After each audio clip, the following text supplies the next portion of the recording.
Hi, hello everyone. Good morning. I hope you are all having a nice weekend this weekend. Thank you for joining us today. So today's talk will be about how to build good, nice social relationships with British people, because we know we all came from different areas, from different cultures. We had some barriers in form of, for example, the language. We don't really understand what they are mentioning because they live there. It's their tradition, their culture is different from ours. So it's a lot of stress in addition to the work stress as well, I believe, when you first came to the UK and when you live in the UK. So to tackle these bits and pieces today, we have Rachel with us in here. Thank you so much for joining us today. We do really appreciate your presence. So Rachel is a coach who has been doing this for a long time, I would say now, has been coach of IMGs in building very good social relationships with colleagues, including tackling all the challenges I mentioned earlier, and how to initiate conversations, how to have a better relationship. And that's definitely going to impact the quality of your life in the UK and also the quality of your work and the work environment and how do you live and how do you enjoy it, which we aim for. Thanks, Rachel, for being with us. And pleasure. Thank you. Now you can start. Yeah. Lovely. Thank you. Yeah, it's been an absolute pleasure to come and talk to you today. Thank you for inviting me to talk. I'm just going to share my screen and get my slides up. So if you just give me a, just bear with me while I do this, and then I will. Okay. So just to check, can you all see my slide? Yeah, we can see the screens. Fantastic. Okay, and you can only see the slides. You can't see anything else yet. Okay, brilliant. So yeah, it's an absolute pleasure to be here today and to talk to you. I was explaining to the host that I'm not in my usual location. I'm not in my office in Cambridgeshire. I'm in the middle of London in an Airbnb. So hopefully signal will be okay. We are next to a building site. So if you start hearing drilling, don't panic. It's just the building site next to us. But yeah, it's a real pleasure to be here. And I think for most of you, from what I understand, you are already in the UK.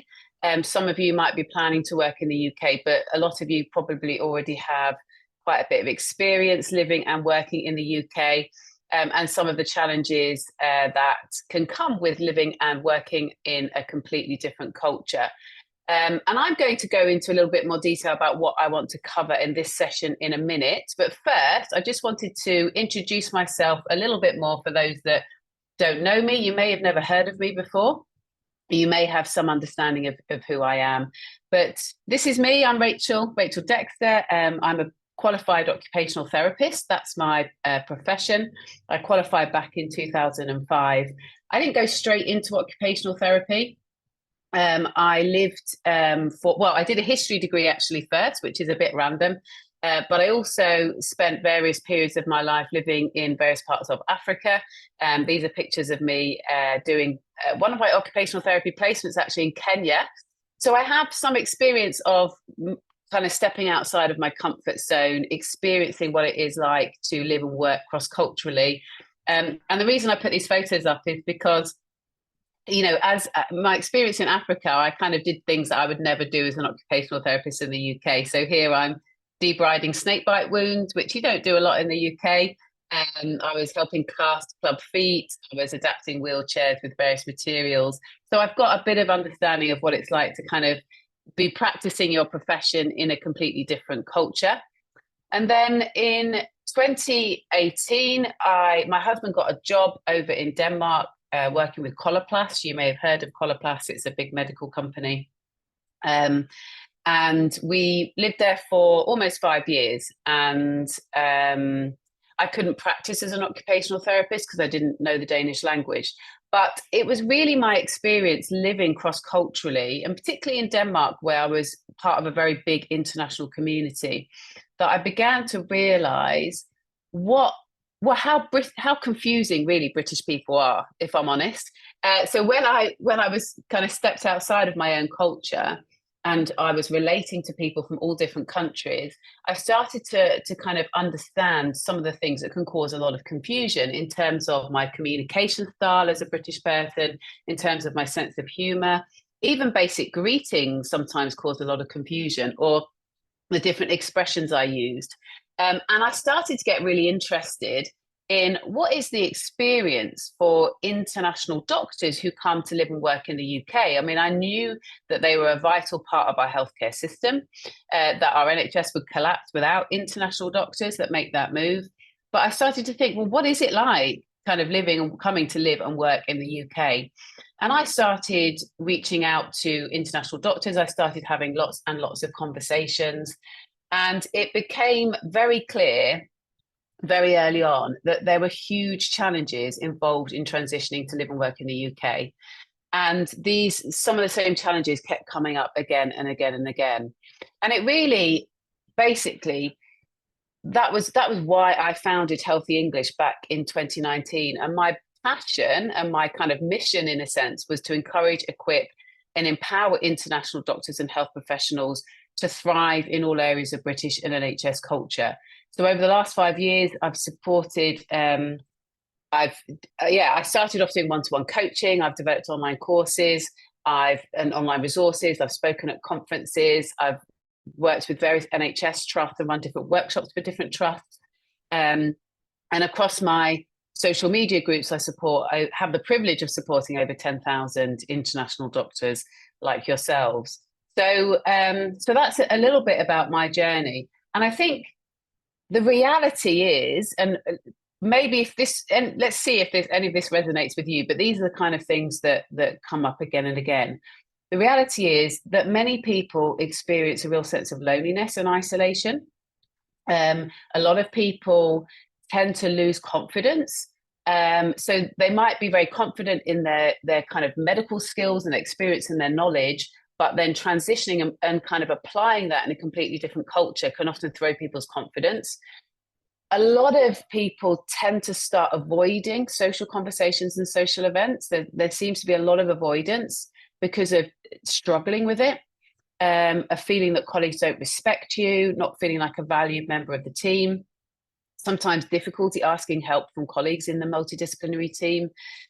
And a lot of people experiencing stress, getting to the point where they feel really burnt out and beginning to question their decision to move to the UK in the first place.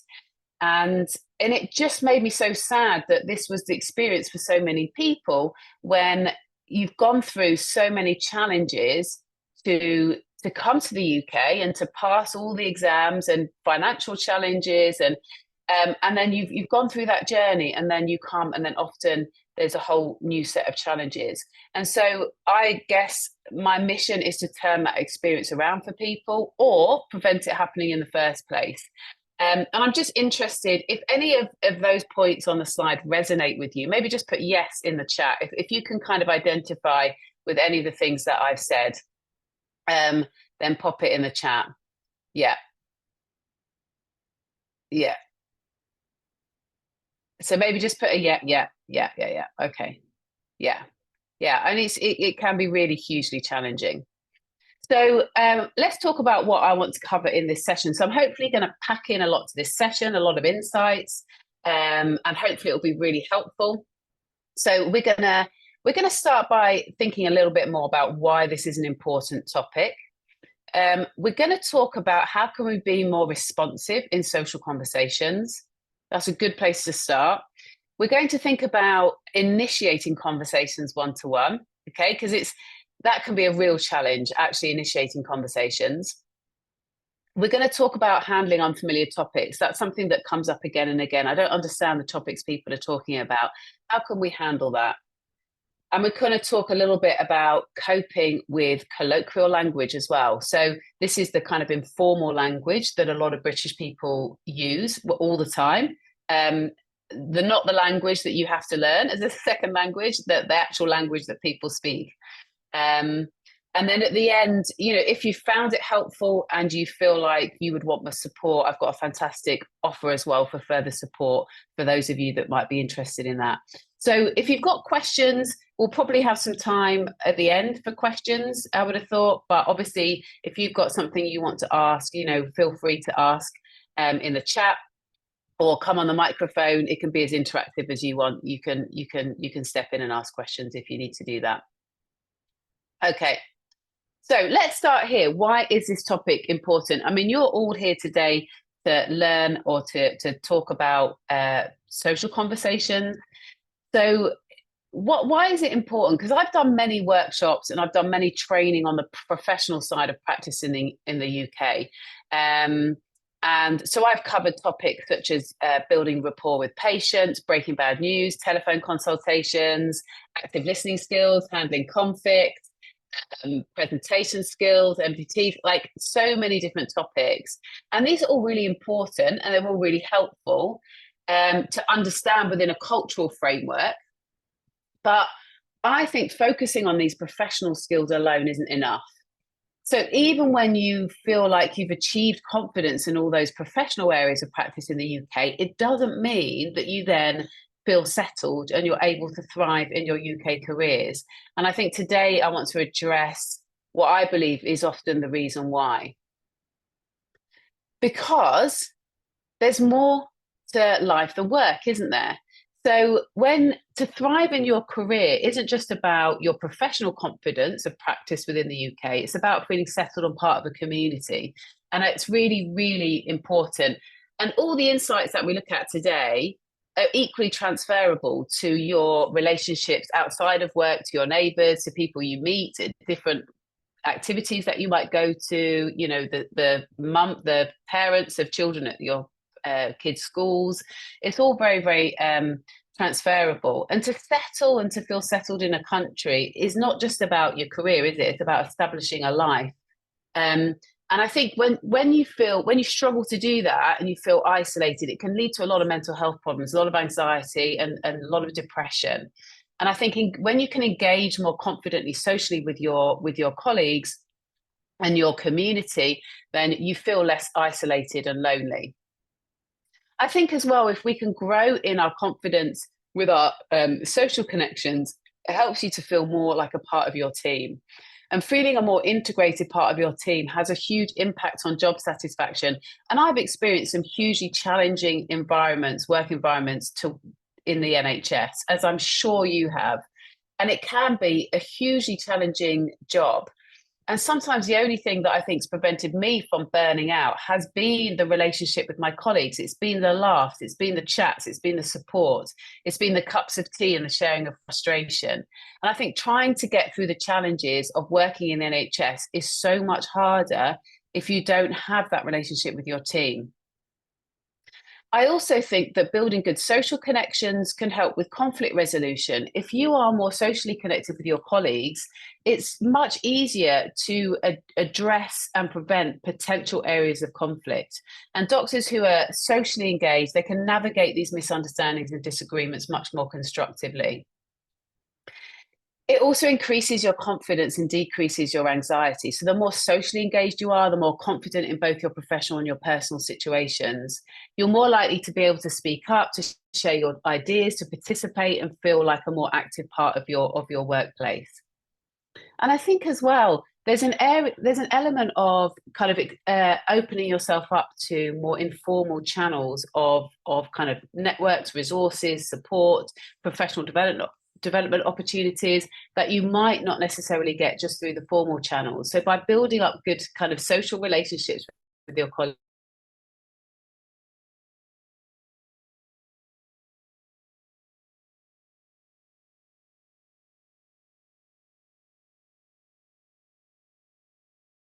a team, if you're more confident, if you're kind of access to formal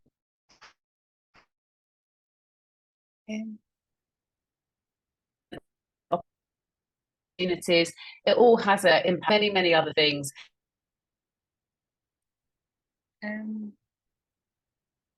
I think it's cracking. And yeah, Rachel.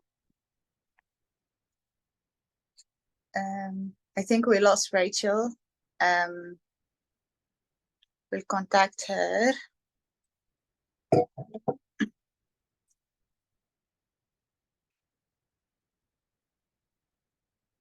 Sorry, everyone, for the technical issues. We'll just get her back as soon as possible. Yeah, sorry. Can you hear me? Yeah, hello.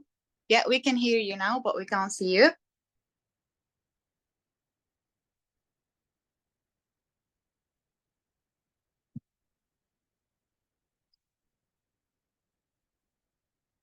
Hello, Rachel.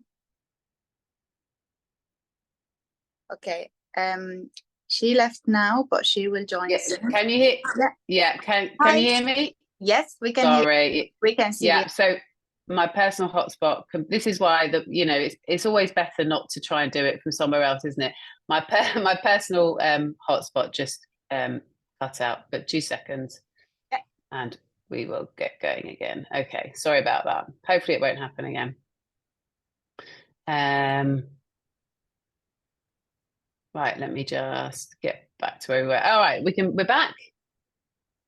Welcome back. Okay, let's I wonder how many times that's going to happen. That'll be fun. Right, okay. So yeah, I think so. Why is it important? We've been through all these things, haven't we? So I think you can see why I think, focusing on this area is really, really important. So let's start here. So what things are most important in order to have a good social conversation? Maybe you can put some ideas in the chat.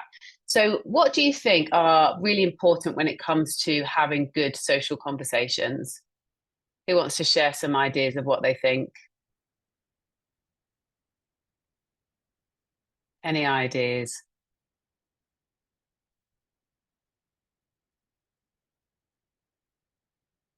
Let's have a look. Language, yeah. Yeah. Anything else that you think helps kind of have a good social conversation? I tell you what, I'm gonna start with what I think isn't the most important thing. Having perfect English, understanding every topic and understanding every expression. Okay. So I think having a common background, yeah, that's also a good one. I think from my experience, many people hold back from social conversations because they feel like their English isn't good enough. They might not understand a phrase. They'll think I'm stupid. I'm not going to use the right expressions. And so they hold themselves back from these conversations. But perfect English is not the key. So there's many native English speakers who are very bad at social conversations. It's not necessarily related to your grasp of the language. And I think if you end up avoiding these situations until you feel like you're fluent and you're going to understand everything, you're going to hold yourself back hugely, and you're going to miss out on lots of opportunities to build connections. And it becomes a vicious cycle where you think, I can't join in these conversations. I haven't got the confidence. I haven't got the language. And because you then avoid those situations, it has a spiral effect where your confidence continues to go down and down, and you never move forward, and you just become very isolated. Now, I'm not saying that kind of working on those areas can be helpful, improving your English, increasing knowledge of expressions. It can be very, very helpful. But if we don't join in because we believe we need to have mastered all these things, we're never going to move forward. So I just wanted to kind of start with what I think isn't the most important thing. Now, I believe that coming across as friendly, interested, that you care about others, that you're warm and that you're open to share, I think that is far more important than any kind of perceived grasp of the English language. And I've lived among and worked among people with various levels of English. It wasn't the level of English that determine those relationships and how you relate to that person. And I love this slide because it just shows you the difference, doesn't it, between, which one of those guys would you like to kind of chat to? I mean, I think it's pretty obvious, isn't it? And I think this was part of a really interesting project by a photojournalist who took photos of people that weren't smiling, and then he would go and approach them and ask them to smile, and it was trying to show the difference between how we're perceived and how we come across just through the power of a smile. And I think it's important just to start there, you know, and this is nothing about language, is it? It's about nonverbal communication. But with that in mind, let's look at some of the strategies to help you build confidence and to approach social interactions and handle some of the challenges that come with it. So we're going to start with becoming or being more responsive in conversations. And I'm going to explain in a minute why on earth I've got a picture of a lady playing tennis, because that might be slightly strange. But being more responsive in conversations is the starting point and an easy way to develop social connections. So this is about being more responsive when other people initiate conversations. They might greet you, they might say, how are you? And it's about utilizing those opportunities to get to know your colleagues better. So when we talk about being more responsive, I'm going to start with what we shouldn't do. And as I said, I'll explain the tennis in a minute. So I'm going to look with you at a typical question that you might be asked. All right. Hi, Rachel. How's it going? You're all right. Now, I've put some things on some of these slides. I've put some things in red because these are expressions that can cause confusion. So you're all right causes a lot of confusion because people think, why are they asking me if I'm okay? Do I look tired? Do I look ill? Do I look anxious? But in Britain, you're all right is just a really basic greeting. All right. So when we're passing people, we might well say, how's it going? You're all right. And it's just another way of saying hello. If we are actually genuinely concerned, the tone will be very different. So it would be more like, are you all right? Yeah, in a more intentional setting. So don't get confused by this expression. So anyway, hi, Rachel, how's it going? You're all right. Good, thanks. Anything nice planned after work? Not really, probably going to bed early. I'm on an early shift again tomorrow. So what's the problem here? If this was a colleague asking you these things and these were your responses, what's the problem here?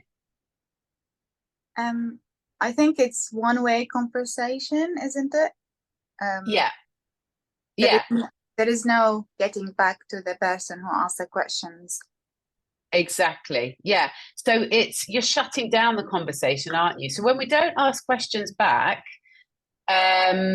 we're shutting down the conversation and we're losing an opportunity. And then it can't go anywhere, can it? And it also kind of communicates that we're not interested in chatting. It suggests that we're not really interested in the other person, and it makes us lose an opportunity to find out more about the person. Now, I've done a lot of role plays when I've done one-to-one coaching, and we practice social conversations a lot. And when you're in a role play situation and you're practicing these social conversations and they're not asking me anything back, it's really hard work to keep the conversation going. Now, what I want to say here is I'm not talking about situations where you're just passing. You know, if you're just passing in the corridor, if you're passing in the staff room and they're like, oh, how's it going? You're all right. You know, just saying, yeah, good, thanks. You're okay. You know, that's all that's expected. You're not in a situation where you've got time to chat anyway. And if you're busy, you know, it's absolutely fine to say, oh, good, thanks. Hopefully I'll catch you later. I'd love to chat, but I've got to run. That's fine. So I'm not talking about those situations. I'm talking about times when colleagues start conversations and you've got a bit more time and a bit more opportunity. And that's why I've got this picture of tennis. So I don't know if any of you have watched, well, I'm sure you've all watched a game of tennis. You might have even been to a match at Wimbledon, the big tennis tournament in the summer. But what is the kind of best tennis to watch? What's the most exciting tennis to watch? Anybody want to share? What makes a really good game of tennis?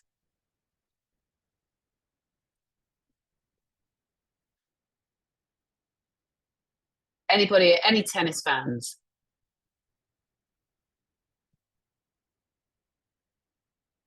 I'll tell you what I think makes a really good tennis game, right? It's when you get the really good rallies, isn't it? It's when the people are quite evenly matched and the ball is continually going across the net and you get these really engaging, we get these really engaging games of tennis to watch. Now, I don't know if you've ever watched a game of tennis with somebody who's got a really strong serve, right?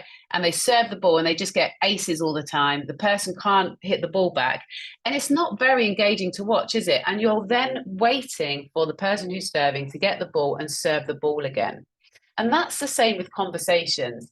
If we're not passing the ball back, we're not giving the other person anything to work with, and they're going to give up really quickly.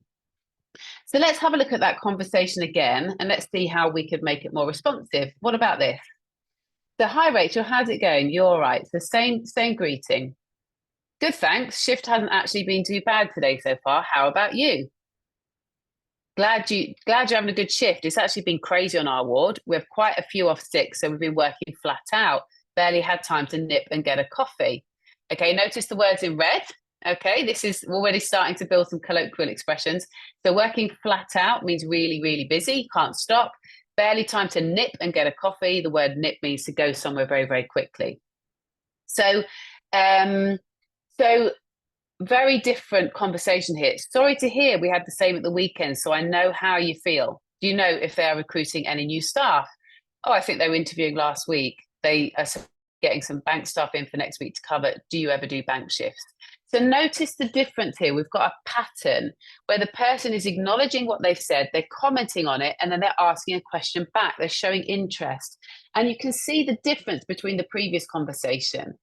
All right. Now we've got opportunities to get to know our colleagues better and to start to connect over common things. So it's about showing interest in what you're listening. So let's work through another example together. So I use this opportunity because I think there's so many opportunities to kind of develop connections with colleagues, even on this really simple example. So Rachel, I'm making a tea. Do you want one? In fact, before everybody came in, we were chatting about tea with the hosts. I'm making tea. Do you want one? No, thanks. Right? Now, there's no problem with that response. If you're at work and somebody says, do you want a cup of tea? You say, no, thanks. There's no problem there. That's not a wrong response. But I just want to show you how you can build in opportunities.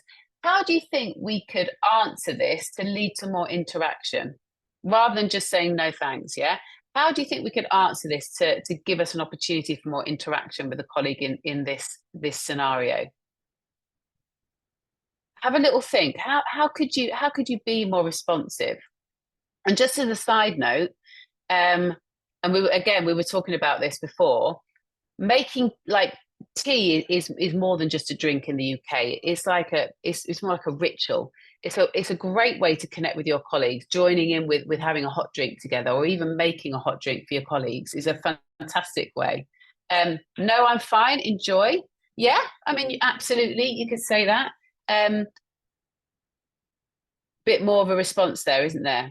What about something like this? Oh, thanks for asking. I don't actually drink tea. How we have tea back home is quite different to British tea. Perhaps one day I should try and get used to it. Do you have a tea you would recommend? Oh, Yorkshire tea is definitely the best in my opinion. So how would you make tea back home? What's different? And now we have a chance to share something about our own culture. So can you see how we can use these opportunities to share and to show interest? And here we've got a good conversation here, very similar to the conversation we had before everybody joined this talk. I was asking we were talking about British tea and how people like their tea. And by the way, Yorkshire tea is the best in my opinion. But even in this simple interaction, there's opportunities. So think about, how can I utilize opportunities better? How can I create opportunities where I can share a bit more about me and my own culture, and I can show interest in my colleague's life? So being more responsive in conversations, really easy way to start to build better social connections with your colleagues. When they greet you, when they ask you a question, think about asking questions back to keep the conversation going and to show interest. But you don't have to wait for somebody to start the conversation. We can also be more intentional about initiating interactions. And I know this can be a challenge and this can be scary, but we don't always be wanting to rely on other people to start social interactions. And there are techniques and strategies to help initiate and keep conversations going that we're gonna look at. Now, I think this is really important because a lot of people talk about group social situations being really challenging, and they are really challenging. Even when language isn't a barrier, group social situations can be quite daunting.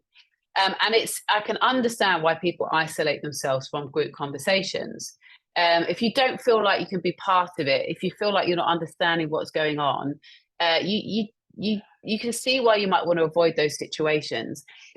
So I think if we can be intentional about initiating conversations on a one-to-one basis with some colleagues, and we can build up good connections with a few colleagues on an individual level, then when it comes to group situations, if you already have that relationship with a few colleagues within that group, it becomes easier.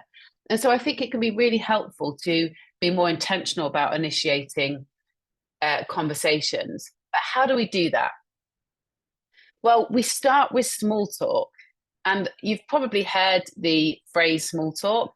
I don't actually like the fact it's called small talk, because I actually think it should be called big talk. It's really, really powerful and really, really important. And what is it? In fact, what is small talk? How would people describe what small talk is? Who wants to have a go at saying what they think small talk is or what it means? You can either come on the mic or you can put it in the chat. You probably think British people use small talk a lot. Anybody want to have a go at saying what they think small talk is? Oh, weather's nice today, isn't it? Yeah. So it's that the safe, casual topics. Yeah, let's have a look. What? Short, common, and very general. Yeah, absolutely. So it's the small talk is the safe, casual topics that people talk about when they don't know each other well, or they're interacting with a stranger. So I think it should be called big talk. It's not pointless. It's not a waste of time. It really serves a purpose. Yeah, hobbies, weekends, absolutely. Great examples of small talk. Now, I distinctly remember working when I was doing one-to-one coaching, working with a doctor who said, it really annoys me. I don't see the point of it. I don't want to engage in it. I want to have meaningful conversations with my colleagues.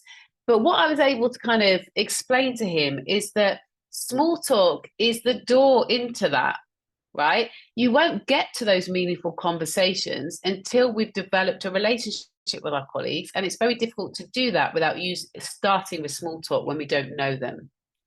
So let's look a bit more about the role of small talk. Small talk helps people feel connected. It builds a foundation for deeper conversations. So think about it as like the starter before the main course. You're not going to get to the main course until you've had the starter. It also reduces awkwardness and anxiety. There are lots of situations where that can be very awkward. Like, for example, standing at the stall gates waiting for your child, or the beginning of a training session or a conference where there's that kind of mingling and you're stood next to somebody that you don't know very well. So this is when people start the weather chat, right? Or start, the traffic, or, something that they can kind of fill that awkward silence with. And it helps find common ground. So it's not pointless. It's really, really the door to deeper relationships. It's the door that we have to go through. And in British culture, small talk really is often the start of any interaction, both professionally and socially. If you look at any professional situation, it could be a supervision, a training session, even an interview, often starts with a little bit of small talk. It's how we do things. It's a way of bringing anxiety down and just everybody feeling a little bit more relaxed rather than going straight into the important thing that we're there for. And British people generally aren't good at sharing more intimate things with people they don't know very well, right? They're not comfortable doing that. They need to get to know people. British people can be quite reserved until they get to know you. So it's very, very a powerful way to start building up connections. And just to give you one example of how powerful it can be, I worked with a consultant who had had a big disagreement with another consultant. They disagreed over the management of a patient, and it got really bad, and they now weren't talking to each other. And I said to him, what about next time they come in the office, just say, oh, how's it going? And just initiate some small talk. And he did that. And he said it was just amazing. So rather than talking about anything professional, he just initiated an interaction with some small talk. It got them connecting again, it got them talking again. And not long later, this consultant was actually commending this doctor for something that he'd done. It completely restored their relationship. And that's quite an extreme example, but it can be very, very powerful. So what topics are commonly used? We've talked a few. So somebody mentioned hobbies, what you've done at the weekend, great examples. And this isn't an exhaustive list, but these are the kind of things that people will use for small talk. The weather. So I actually read a study that showed that British people spend around 3 months of their lives talking about the weather. I think I probably spend about 6 months actually talking about the weather. But why, right? Because the weather is changeable in the UK. The weather, you can have 4 different seasons in one day. It affects our mood, it affects our commuting to work, it affects our plans for the weekend. So the weather is just that topic that we commonly share. We can commonly grumble over. It connects us because we're all living under the same weather. And that's why weather is such a hot topic for small talk. But yeah, things like travel, things like pets, plans for the weekend, music, food, hobbies, sport, movies and TV, the local area. All these are safe topics that people will go to when they don't know people very well. It's not going to cause controversy. We're not going to come into issues bringing up any of these topics. On the flip side, what topics should we avoid when we don't know people very well? Any ideas? What kind of wouldn't be appropriate topic to kind of talk with your colleagues when you don't know them very well, do you think? Anybody want to share any?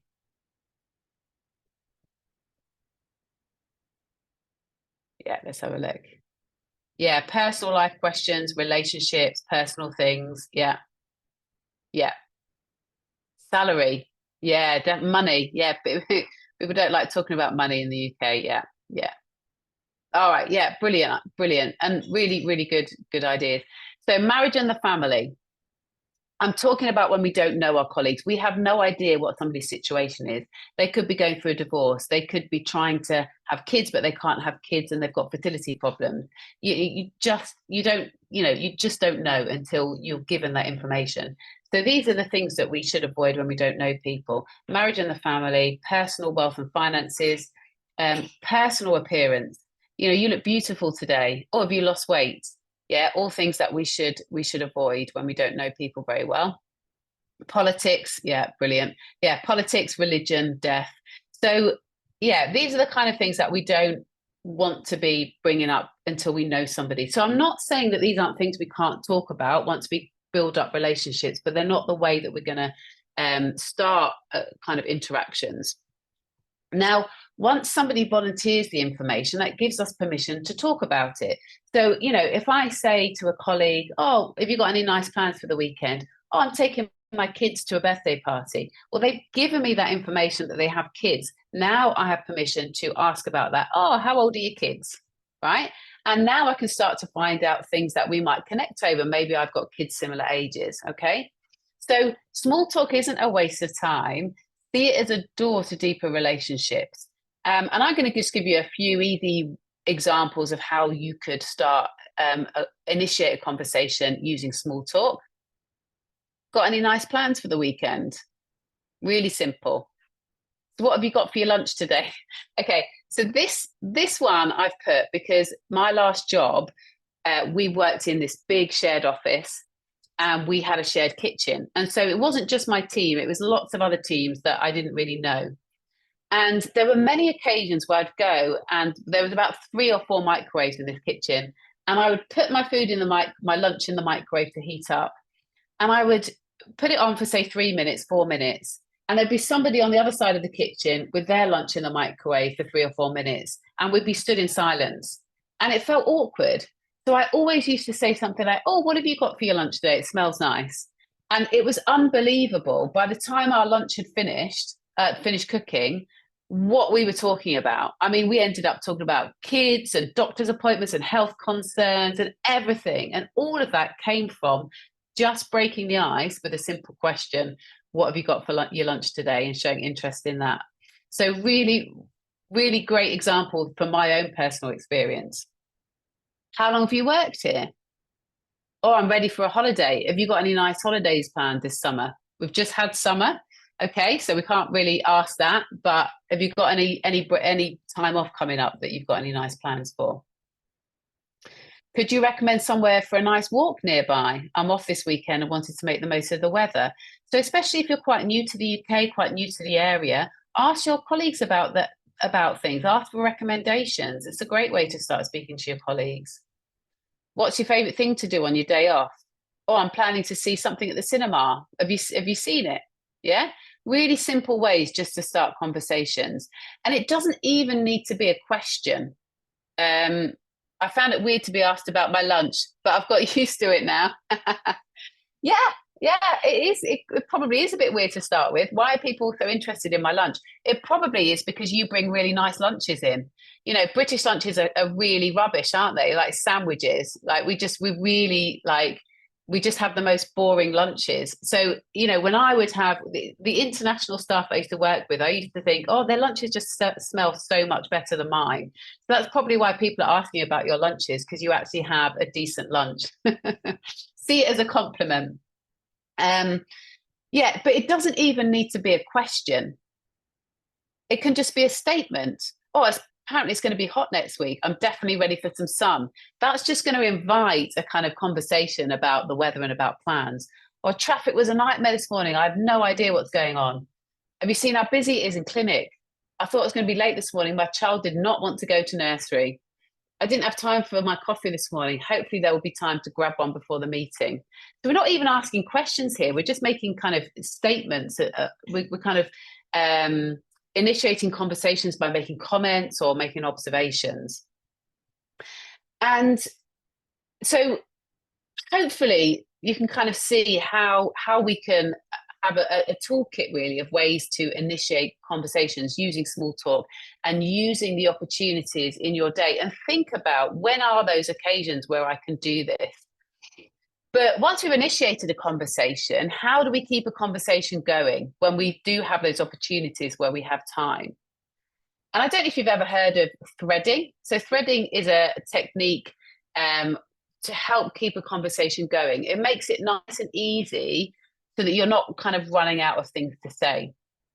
It means that you're never going to run out of topics to talk about with your colleagues during a conversation.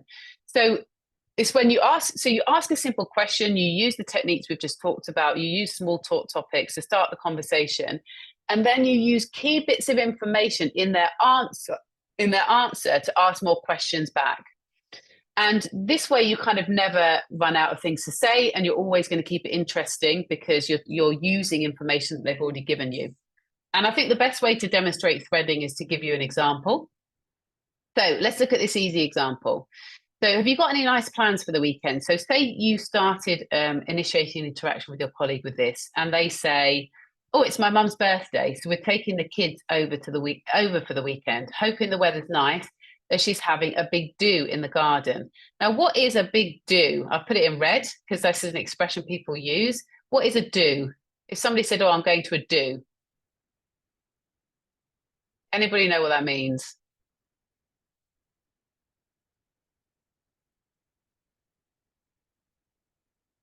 If you were invited to a do, I'm going to a big do at the weekend, what kind of thing would you be expecting? I think it is a big work. Big work? Yes. Okay.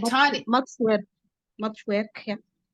Ah, okay. Interesting. Tiny party, maybe a gathering. A big do, yeah. A do is actually like it's like a party or a celebration. So you might hear somebody say, yeah, there might be activities there. So a big do is usually like a big gathering of people. So I'm having a big birthday do. I'm having lots of people around to celebrate my birthday. Or I'm having a big wedding do. Yeah. So it's like a big event, a celebration. So you've asked your colleague and they've given this information. Now, what are the threads of conversation that we could use? So there are various things in their reply that we could take as a thread and we could ask further questions on. And we can choose what we use. Anybody want to say what bits of information in that answer could we use as threads to keep that conversation going? So it's my mum's birthday, so we're taking the kids over for the weekend, hoping the weather's nice and she's having a big do in the garden. Any thoughts? Because I think there's kind of at least 3 threads here that we can utilize. Let's have a look. Happy birthday. Is she excited? Yes. So the fact that it's her mum's birthday and somebody's birthday cake's flying everywhere. I love that. Yeah. So the birthday, absolutely. Anything else?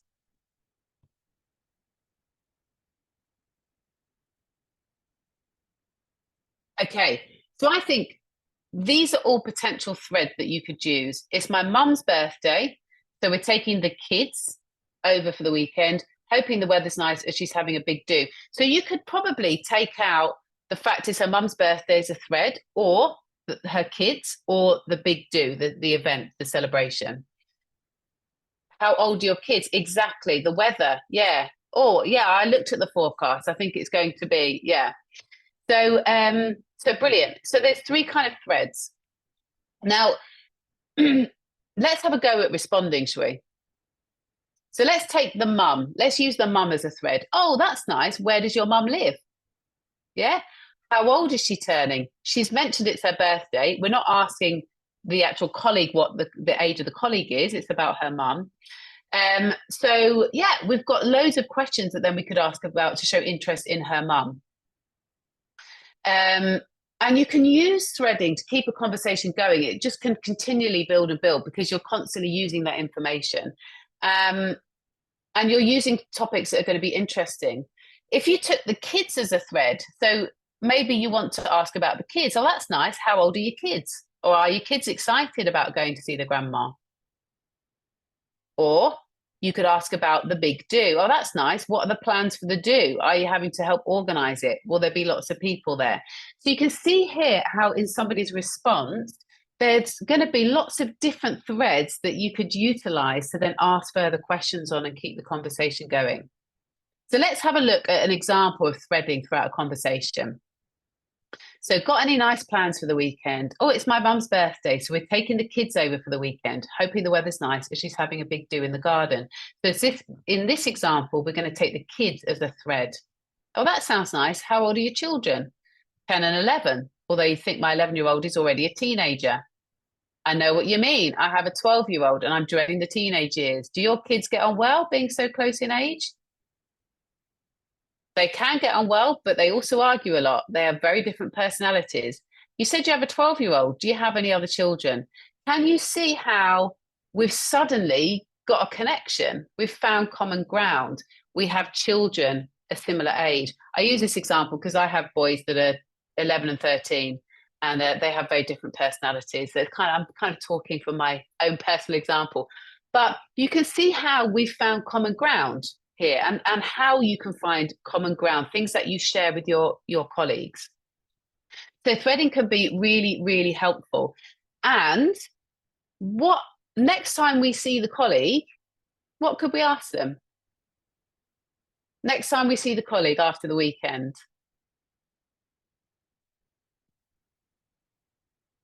It's going to be really easy, isn't it? Your colleague's going to come in next week.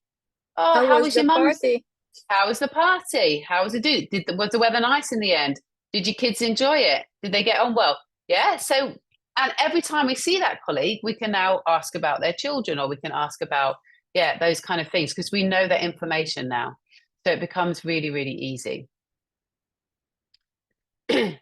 So we've talked about being more responsive in conversations. We've talked about initiating conversations. And we've talked about using techniques to keep a conversation going. I just wanted to briefly talk about conversation endings in British culture, because we are really bad at saying goodbye. I don't know if, maybe put yes in the chat if you would agree with this. But British people, I talk about this in other training about our indirect communication style. We're not direct at all, which can be quite a contrast to other cultures. And so we associate directness often with rudeness. And so just saying goodbye to us seems too direct, too rude. And so we have these really polite conversation endings. So you might have had a conversation with your colleague, and then they might end the conversation a little bit like this. Oh, we must meet again soon. Or we should have a coffee sometime. You must come around for dinner sometime. Let's catch up soon. See you later. Are these all kind of familiar? Can you relate to this kind of familiar ways that people end conversations? We're not just very good at saying goodbye, are we, and walking away. It just seems too abrupt and rude to us. So, you know, you can listen to people British people on the phone. Oh, goodbye. Yeah, see you later. Yeah, nice. Yeah. Good time. You know, it goes on for ages. And I've worked with a lot of people who find this very confusing, and they've had a conversation with their neighbour and they said, "Oh, we must have dinner soon, or must have dinner sometime," and they're now thinking, "Right, I need to prepare, and I'm going to go around for dinner," and they're taking it literally. But what do you notice about these expressions that are used? We must meet again soon. We should have coffee sometime. You must come around for dinner sometime. Let's catch up soon. See you later. What do you notice?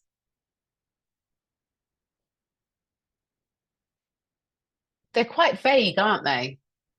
Yeah, they're vague statements. They're not intentional. So these aren't people that are intentionally arranging a coffee or intentionally arranging a dinner plan.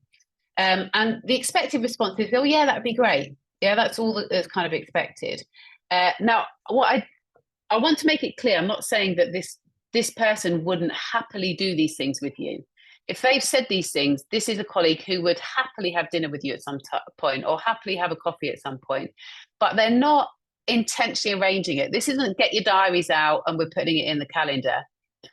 If they were, it would be much more intentional. Oh, what are you doing next Saturday? Have you got time to meet for a coffee? Or have you got any time next weekend? We'd love to have you around for dinner.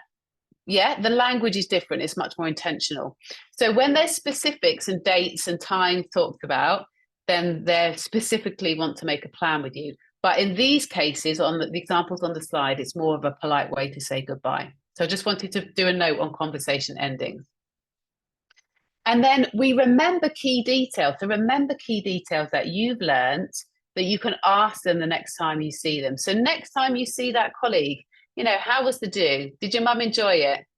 Did the kids behave? Was the weather good for you? Right? Loads of things that you could ask that colleague about. And then that colleague feels like valued, you've shown interest in them, and we're building up connections. All right. Hopefully that all makes sense of ways to be responsive, initiate, and keep a conversation going. So what I want you to do is think about what opportunities do you have to initiate conversations at work? Everybody's workplace is different. Everybody's work environment is different. Your rota is different. Your routine is different. You might work in a hospital. You might work in a community. You might have an office space. Where is it that you have these opportunities in your day to be more intentional about initiating conversations? Is it during a tea or a coffee break? Is it whilst waiting for lunch to heat in the microwave, like my example, or over lunch, or in the lift, or walking in the corridor, the beginning of your day before clinic starts? You know, I've put lots of different examples there of times that you can be intentional with these initiating of conversations. And everybody's going to be different. And what I would do is set yourself a goal, right? Because it's always good to have a really specific goal. So think about maybe one colleague you don't know very well, or two colleagues you don't know very well, and just aim to initiate one conversation in the following week. Just challenge yourself, make it a kind of opportunity. Let's see what I can find out about that colleague by initiating one conversation, and think about what kind of expression or question or small talk topic you want to use. Practice it if you feel like you need to, and just have a go. Right, you're only going to move forward, only going to create an opportunity for you to build a connection. So, any questions up at this point before we move on to handling unfamiliar topics? I'm just aware that I'm talking a lot. I get bored of my own voice sometimes. Any questions at this point? Hopefully that's all clear. But obviously during these interactions, we end up handling unfamiliar topics sometimes, don't we? So our colleagues will be talking about a topic we don't understand, and perhaps more so. Yeah, sorry. I have a small question. Is that all right? Yeah, of course it is. Okay, lovely. So if I just wanted to stop someone who, in a polite way, that's asking personal question, and I am not willing to answer all those questions, so especially if someone met another for first time in his life, and he keep asking personal question, and Yeah, okay. So there might be situations where people are kind of breaking the boundaries that we've talked about, right? And they're asking personal questions that aren't appropriate, we're not comfortable asking. I think we just have to be polite and say, I'm really sorry, I'm not really comfortable talking about that. Yeah, I just think it's better just to be upfront. You can either just be direct and honest and say, actually, I'm not very comfortable talking about that.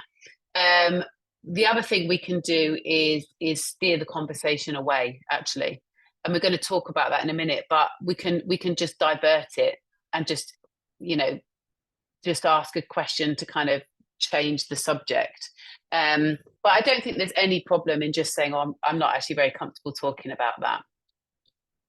Is that? Thank you. Yeah. All right. Thank you so much. Yeah. And remember, with all of these responses, it's our tone of voice, isn't it? So, even though, as long as we kind of, we've got that friendly tone of voice. Oh, actually, I'm really not comfortable talking about that. Keep that friendly tone of voice, keep that politeness, but there's no problem with being honest about that and being clear that they've broken a boundary, because that will help them realize and hopefully reflect a little bit on what they've asked you. Hopefully that's helpful. Lovely. Any other questions before I move on? We'll have more time at the end as well. You're welcome to ask questions if you think about any. So when it comes to handling unfamiliar topics, because this is something I hear a lot, I can't join in because I don't know the topic. I think there's 4 different strategies we can use to handle an unfamiliar topic. So in my opinion, you've got 4 options. Option 1 is to avoid it and walk away. So you're in a group situation, your colleagues are talking about a topic, you don't know anything about it, you can just walk away. And, that's what a lot of people do. And I totally understand. I've probably done it myself in the past. And it's, in the short term, it's the easy answer. It's the easy option. Obviously, if you're one-to-one with a colleague and they're talking about a topic you don't understand, you don't really want to use this option. It will appear quite rude just to walk away if it's just you and one other person. But the problem is that if we just avoid it, if we just kind of take ourselves out of the situation, we don't learn anything. That's the downside of that. We can just listen. So we can be a passive person that is in the group, but just listening, right? Now, this is a strategy that I use a lot because my husband is incredibly intelligent and he reads up on a lot of things that I never read up on. And when I get together with one of my brothers and sister-in-laws, often they have very deep discussions about aspects of politics that I don't understand, I've not read up on. And I just sit back and listen because I really don't have anything to contribute. I don't really know what they're talking about. So when it comes to handling unfamiliar topics, it's not just about language or the fact that you're kind of new to the country. Obviously, there's probably going to be more topics that you would experience that you don't know about. But even as a British person, I'm constantly in situations where people are talking about topics I'm not familiar with. So you can sit back and listen, because at least if you're kind of listening, you're learning something. Yeah, you're learning something about that topic. You can join in more actively by showing interest and asking questions. So most of the time, people are very happy when someone shows interest and asks questions. So, for example, your colleagues are talking about a film or a TV show you don't know about. That commonly happens to me because we actually don't have a TV license, so I don't really watch a lot of TV or films. But you can show interest. Oh, that sounds interesting. Like, is it Like, would you recommend seeing it? Yeah. They might be talking about a local place that you've never been to. They might be talking about food. Oh, I'm going to have this for dinner. You've never heard of that dish because it's a traditional British dish. You don't know what they're talking about. They might be talking about a festival or a celebration or traditions. So obviously there are times during the year like Christmas or Easter where there'll be lots of traditions that people will be talking about that you might not necessarily be familiar with. And these are all opportunities to show interest and ask questions. Oh, that sounds really interesting. I've never heard of people doing that. Like, can you explain a bit more about why you do that or why you celebrate in that way? And then you're learning about the culture, you're showing interest, and you might as well then have an opportunity to share about how you maybe do things in your culture. So if they're talking about different foods, you could bring it around and talking about foods from your traditional foods from your culture, or just like our conversation about tea, I learned about traditional tea in another culture and how people will take their tea and the differences in Britain. So it leads to opportunities for sharing. So we can absolutely join in with unfamiliar topics by showing interest and asking questions. And the other technique is to steer the topic to a more familiar one. And this is a good technique if you're one-to-one with a colleague and your colleague brings up a topic that you don't know about, you're not interested in, and you're not familiar with. And we're going to talk a little bit about this technique in a bit more detail. So steering is a great technique to use for topics you're unfamiliar with or that bore you or that you don't understand.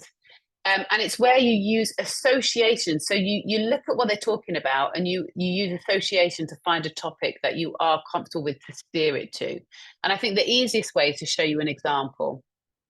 So a colleague says, oh, I'm hoping to watch the football match later. Hopefully I'll finish on time. Now, a colleague said this to you. You are not interested at all in football. I'm using this example because I am not interested in football. I don't follow it. I don't support a team. I don't know what matches are going on. So when people say things like this, I'm not the right person to talk football with, right? And that's the thing. Your colleagues aren't going to want to connect with you over something that you're not interested in. You don't share that interest. There'll be other things that you do share and that you can connect over, but it's not going to be football. So how could you steer the conversation? You don't want to ignore what they've said, right? How could you steer the conversation? Well, here's an example. So I'm hoping to watch the football match later. Hopefully I'll finish on time. Now, if you're into football, oh yeah, I'm watching that. You can then start chatting about football. But if you're not, oh, hopefully it's certainly been busy recently. I ended up working several hours late yesterday. Today, I'm hoping to get away on time too. My daughter's got a ballet performance this evening. So can you see how we've not ignored what they've said?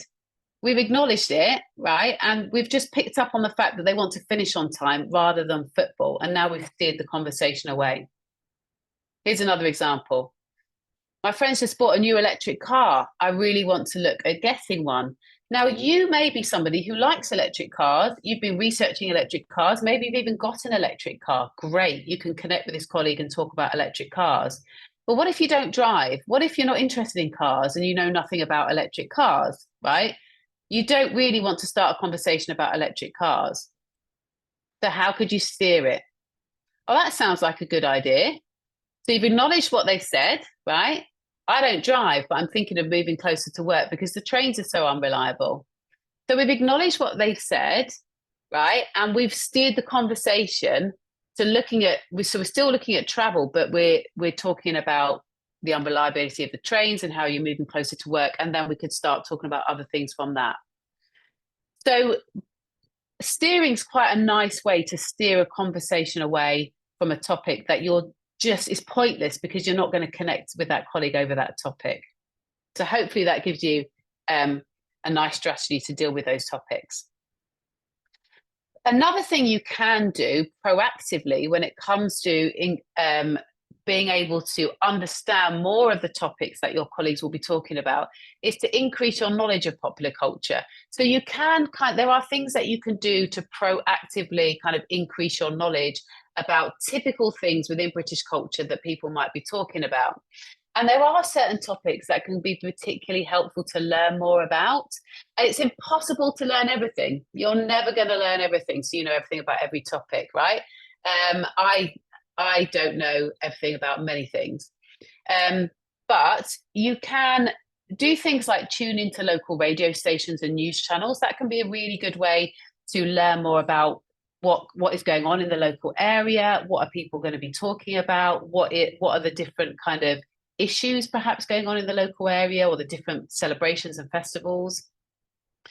Joining local Facebook groups can be a real eye-opener. I don't know if anybody ever has gone onto Facebook and searched for Facebook groups linked to your community. I did this when I lived in Denmark. So in the village that we moved into, I joined the local Facebook group, and obviously you can translate everything. And it was really insightful to see what people were talking about. You get to know the issues that local people kind of talk about. You get to know different things that are going on in the local area, different events coming up. So joining local Facebook groups can be really, really helpful. Even just connecting with colleagues on Facebook, looking at the kind of things that they're talking about. Might be able to see snapshots of the places that they're doing, the things that they're doing outside of work, and that can be helpful. Watching popular TV shows. So there are kind of these TV shows that a lot of people will watch at certain times of the year. So some TV shows, there's new series that come out every year, The Great British Bake Off, Lego Masters, popular TV shows that come around every year that a lot of people will be watching and a lot of people will be talking about.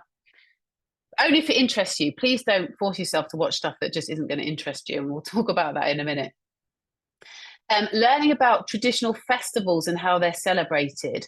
So in Denmark, there were so many festivals, and they put flags on the buses and there'd be all this stuff going on, and I'd be like, what is that about? Something about bashing a barrel and sweets coming out, and they used to bash barrels with cats, and really, really interesting things to learn about different festivals. And obviously in the UK, Christmas time, for example, it's not just about one day, is it? There's a whole period of festivities where there'll be lots of traditional things that people do. There'll be lots of traditional foods that people will be making and talking about. There'll be lots of different traditions they'll be doing with their children around Christmas time.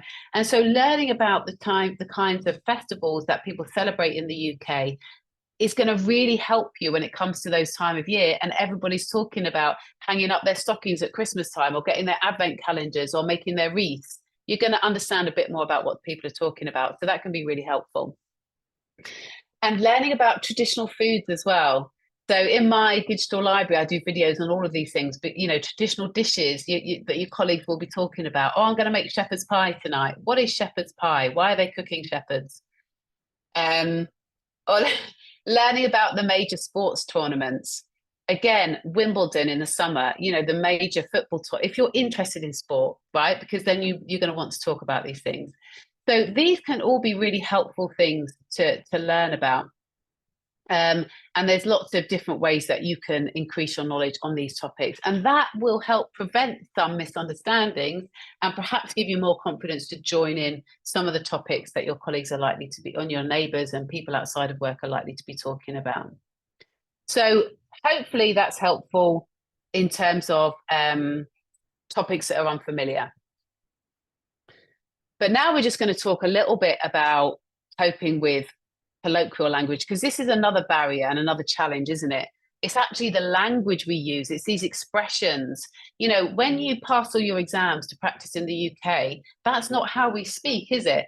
Right? You come to the UK, you work in a region, you've got regional accents, you've got dialect that is spoken in particular parts of the UK and nowhere else. When I moved from North London to Sheffield, I learned a whole nother language myself, and I'm British. So it's a huge challenge because we use a lot of expressions that don't make any sense in terms of their literal meaning. And so I've got some examples on the slide here. This is a palaver, which means a real fuss or a bother, or bog standard, which means basic or nothing special or ordinary. Okay, so there's all these expressions that we use, and it's so difficult when people use these expressions and we don't understand what they mean. And British people won't stop to think, oh, they're not going to know what that means, because we've just grown up with it, right? So we don't even realize we're kind of, I'm very conscious of it now because of what I do. Every time I use an expression, my kids laugh at me. I've got to write that down. I'll use an expression, or my kids will use an expression. I've got to write that down. I'm going to teach it to my doctors, because we use it all the time. So your colleagues aren't going to come into work and say, "Oh, I'm very tired.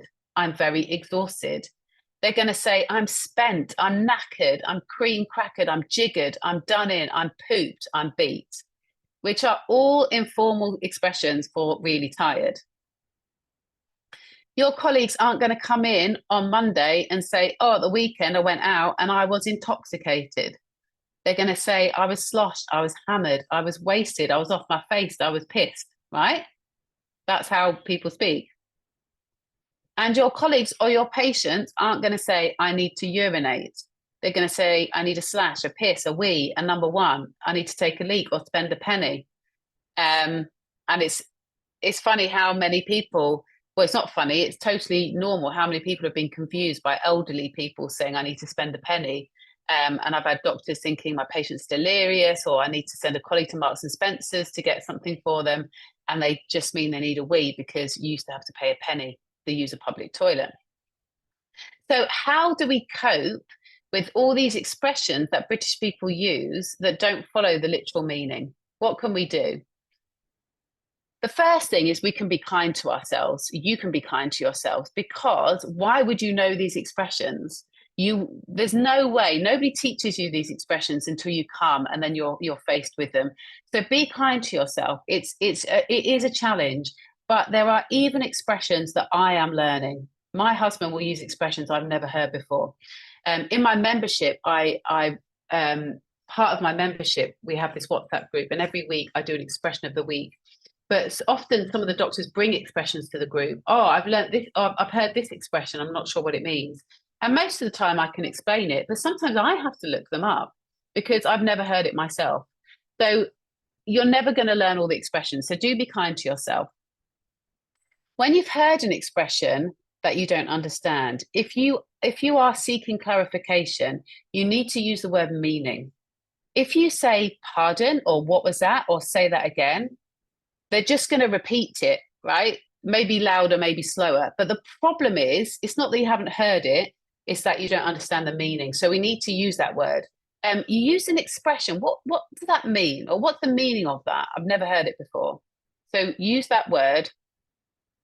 Another technique, which is really simple, is the echoing technique. And this is where we repeat it back with a questioning tone, right? So rather than saying, "What does that mean?" we can just repeat this expression back by increasing our pitch, which is the tone that we use when we're questioning.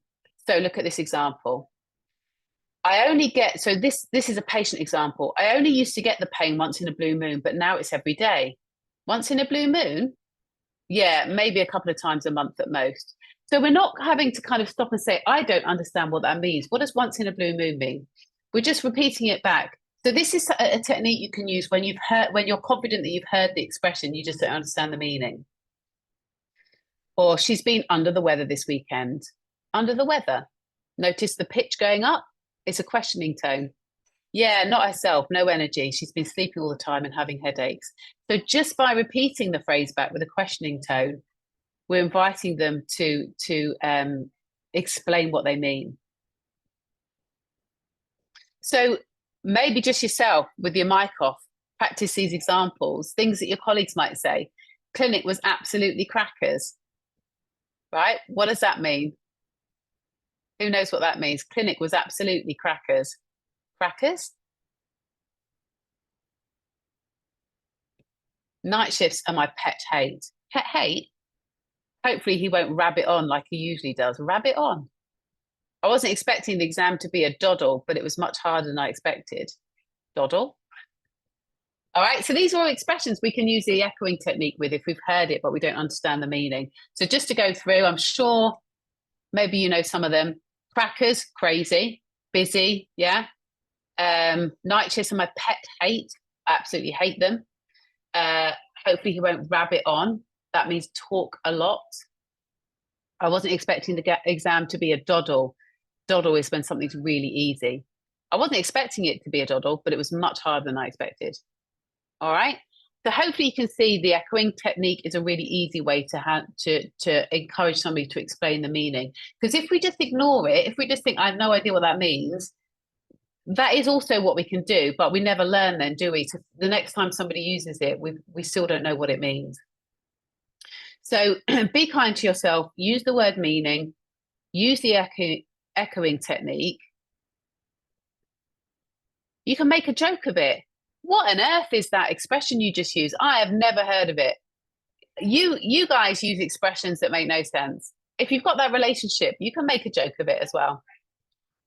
And then again, you can be proactively expanding your cultural vocabulary. Just as we talked about proactively expanding your knowledge of popular culture, you can also be building up your kind of library of expressions, and that's going to help prevent misunderstandings.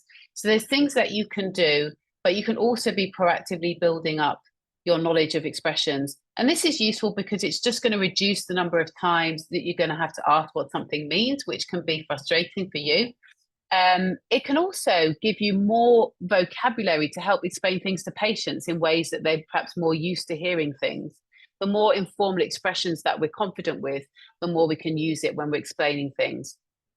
It might help us to feel more confident joining in with the topics our colleagues are talking about. So it can be really helpful to be more proactive in building up our understanding of this vocabulary.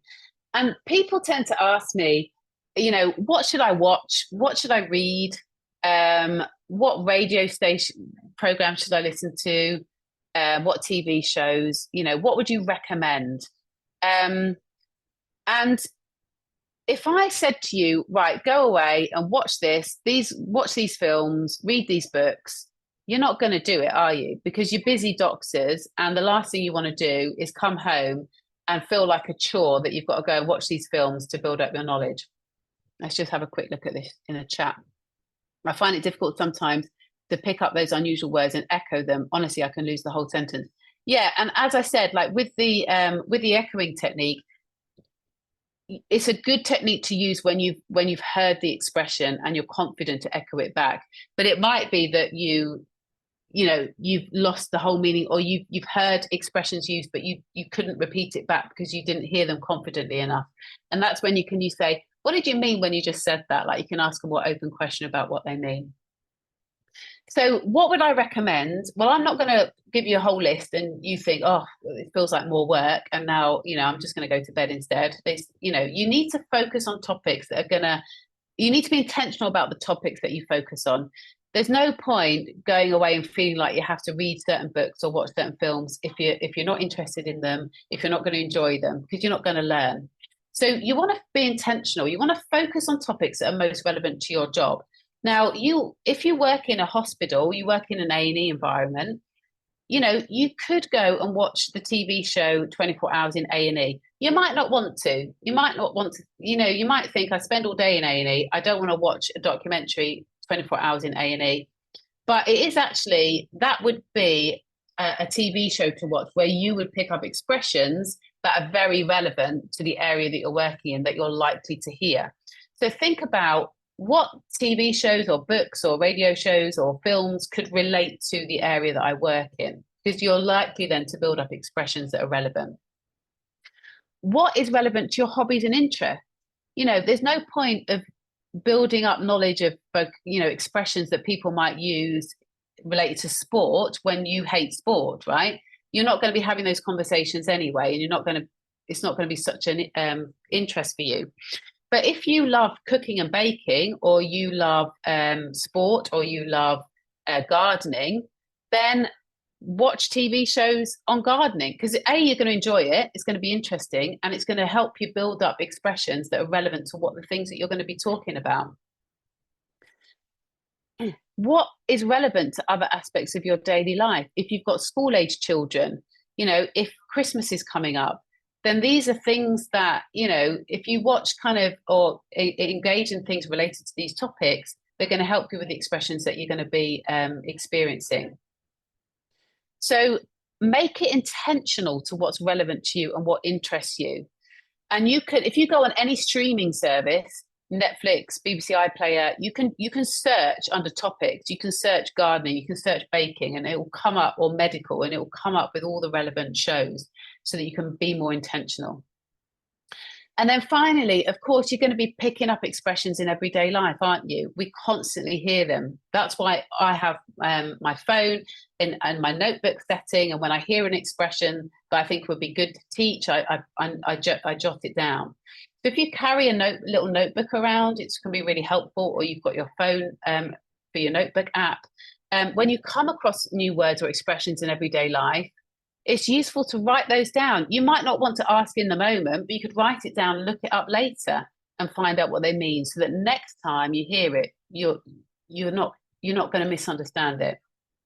So, for example, you hear a colleague say, "I'm just popping to the canteen if you want anything," right? And you think, what does popping mean? And you write it down, you look it up, and you find out that it means going somewhere quickly, right?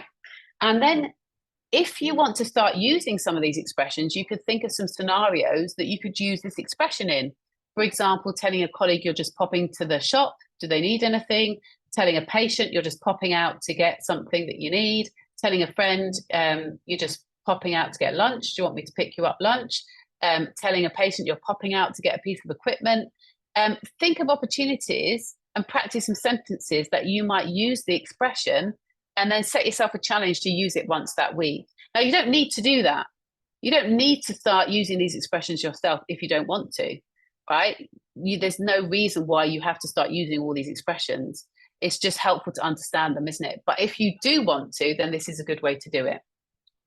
And it's much better to build up your knowledge, a few expressions a week. That's 100 new expressions at the end of the year, all right?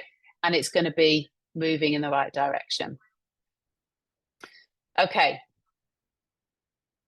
But having said all that about not recommending anything, I am going to recommend something, because there is one thing that I would like to recommend that I think is helpful for so many aspects when it comes to living and working and building social relationships in the UK, and that's Very British Problems. Now, Very British Problems is really, I haven't got time to talk about British humour today. That's something I usually cover, but we haven't got time. And it's a whole kind of another topic in itself, and needs more than like 5 or 10 minutes. But Very British Problems is, if you go onto YouTube and type in Very British Problems, then you can access full episodes and also clips of the episodes.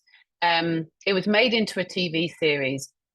But there's also, if you go on Facebook, Instagram, Twitter, and type in Very British Problems and follow the guy, it's a great, it's really funny. It's a great way to build up understanding of kind of the quirks of British people, the kind of things that we do, the silly things that we say, the way that we deal with situations. So you get so much insight into a lot of culture.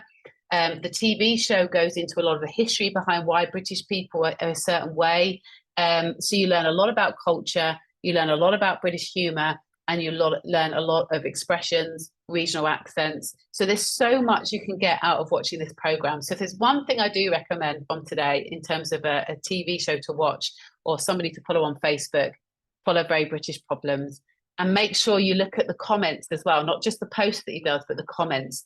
And there's lots about the kind of things that we say, but what we actually mean, and when different expressions that we use. It's really, really helpful. So, in summary, I've talked for a long time. You don't need perfect English or knowledge about the topics to join in conversations. I hope you take that away today. Ask questions to be more responsive. Initiate conversations using small talk. Keep conversations going using threading. Use that threading technique to pick up information that's been volunteered and to utilize that information and ask further questions. Use questions or steering to handle unfamiliar topics. You can still join in, show interest, ask questions, and steer the conversation away if you need to. And be proactive in building up your knowledge of colloquial expressions. So hopefully that's given you some good strategies to help build up social connections. And when you build up better social connections, it has a huge impact on your professional relationships as well. It's much easier to work together, to ask questions with a colleague that you've built up a social connection with, and it has a massive impact on your professional life as well. So hopefully the things that I've covered in this session have been helpful. There's been a lot that I've covered. Knowing it doesn't necessarily mean that everything then's okay and you can go out and get results. And so that's why I want to briefly introduce to you now as an opportunity for people that perhaps want further support, further training and further help and further guidance. I want to introduce you to the NHS Success Pathway, which is the newest thing that I've developed to support international doctors.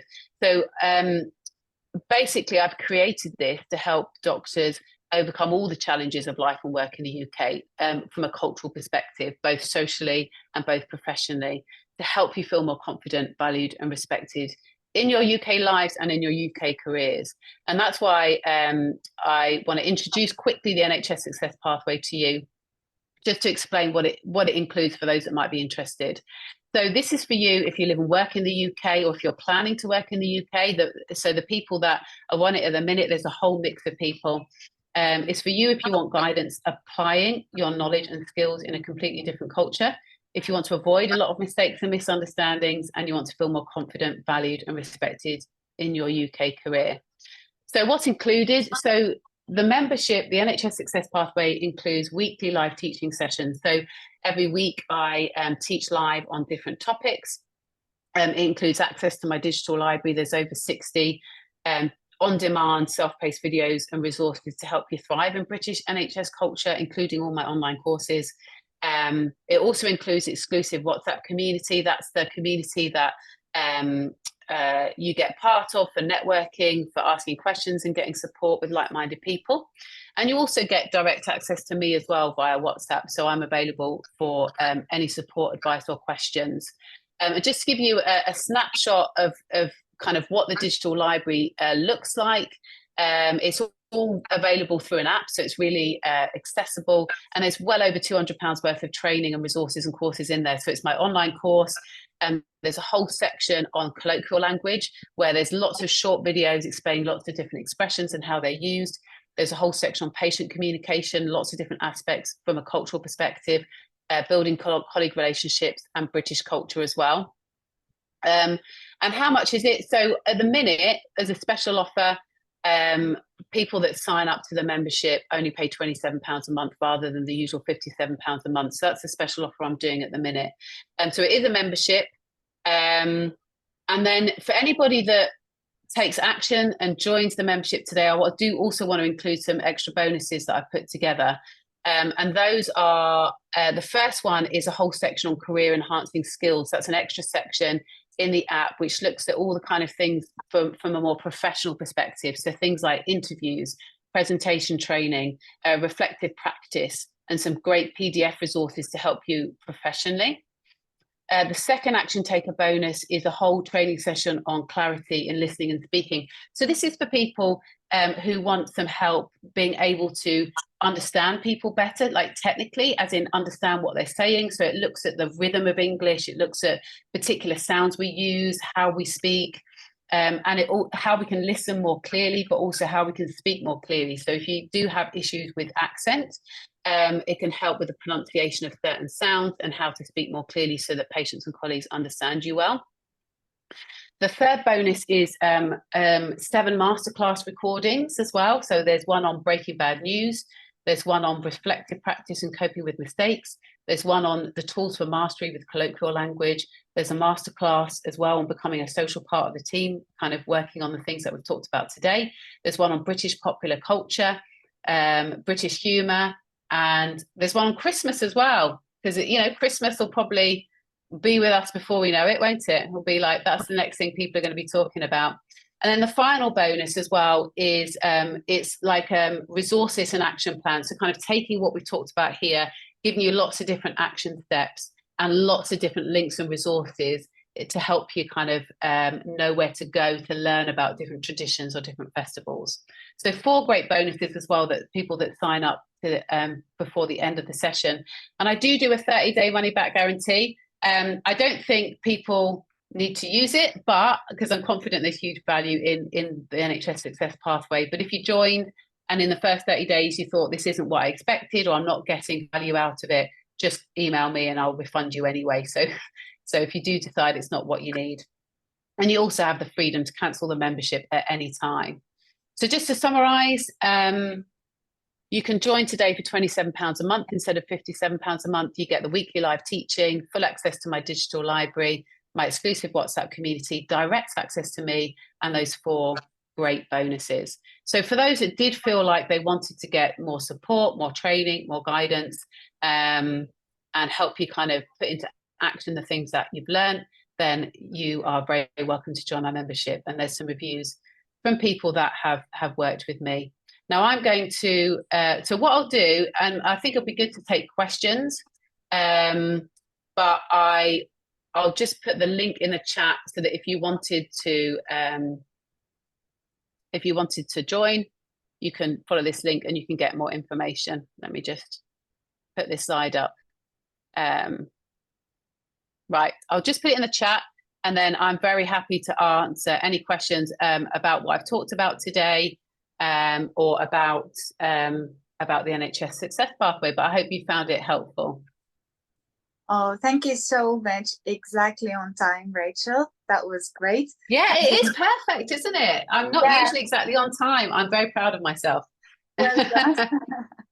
Thank you so much for the thorough talk. It was really, it was broad, I would say, but it covered most of the topics we would think about and the challenges we face. So I hope everyone really got the benefit out of that.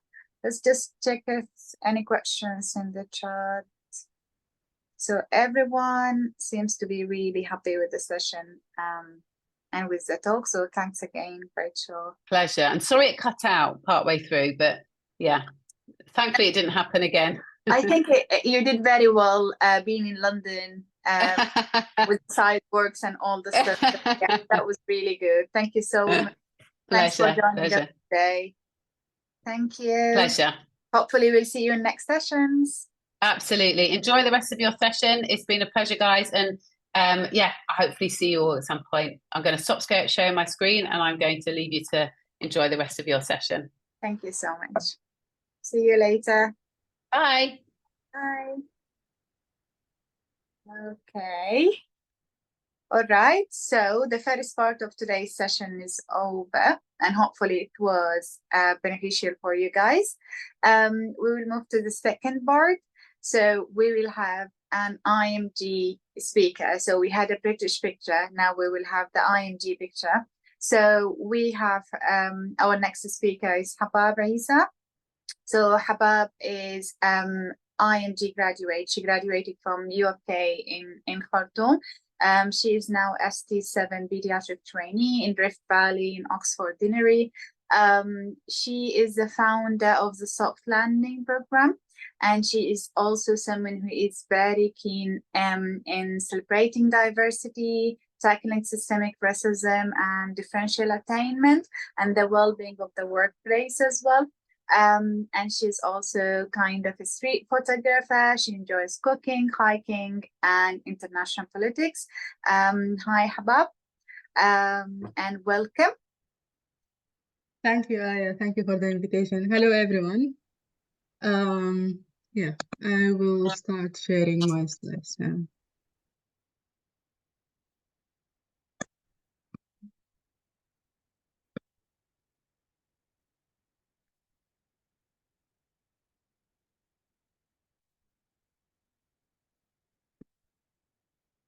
Can you see my slides, Aya? Yes, we can. Okay. So, hello, everyone, and thank you for having me today. As I said, I'm Habab. I'm a pediatric registrar. I'm Sudanese, and I have been in the UK for the last 5 years. Hopefully, it's not. I'm not gonna be lecturing you guys regarding how to integrate socially into the UK healthcare system. It has been a learning journey, and it will continue to be a learning journey for me.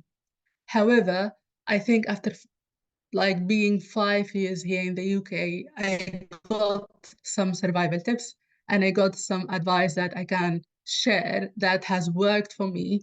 Hopefully it will enlighten you guys, and then you can take some or all of it or none of it into your day-to-day social interactions in the NHS. I would like to start by saying the NHS is the largest employer when it comes to the diversity of the workforce. However, is the NHS in general doing that well in the inclusion of the workforce? And whom to blame in that? Is it something related to the IMGs, for example, IMG workforce, or is it something related to the British colleagues? Regarding the focus of my talk, I will be talking about what can we do from our side as international medical graduate in order just to achieve a better integration socially. I will start by saying, why is it important? Someone might argue and might say, I go to work every day, I'm doing a wonderful job, I work 9 to 5, I have no sick leaves, I work in isolation, I do my best for my patients, I come back home with clear conscience, I'm happy, I'm progressing, I'm just doing my work and come back home and that's it. And then at home, I will find something else to do, I will do my hobbies, be with my family, contacting my family back home, wherever back home is. But is it really the thing that will bring the personal satisfaction? And again, personal satisfaction is really a broad topic, like regarding what brings satisfaction to me as Habab might be different from what brings the personal satisfaction to Aya. However, I think we all share a common goal. We moved countries, we changed cultures, we did a lot of we sacrificed a lot in order to be where we are today. Are we here only to get part of that experience, which is a professional progression, or do we want to grow as persons as well, or as human beings? I think social integration is really important because it improves the teamwork and collaboration. If you are a kind of person who only think about work and if social integration will help you professionally, then you will be up to it. Other people might be up for social integration from professional and personal aspect, and I'm one of them. So when it comes to social interaction at work, when you are socially integrated, this is really helpful when it comes to improving the teamwork and collaboration, building support and trust among colleagues, and it will enhance the job satisfaction. I have recently came across a research paper that was published by a journal of sociology from North Carolina. They were talking about people with higher soft skills are the one who are most likely to progress professionally. And it didn't come as a surprise for me, like from my personal observation without reading a fancy research. We kind of came to the same conclusion, or we are aware of the same conclusion, that if you are socially smart, you can go you have ways to go in life professionally.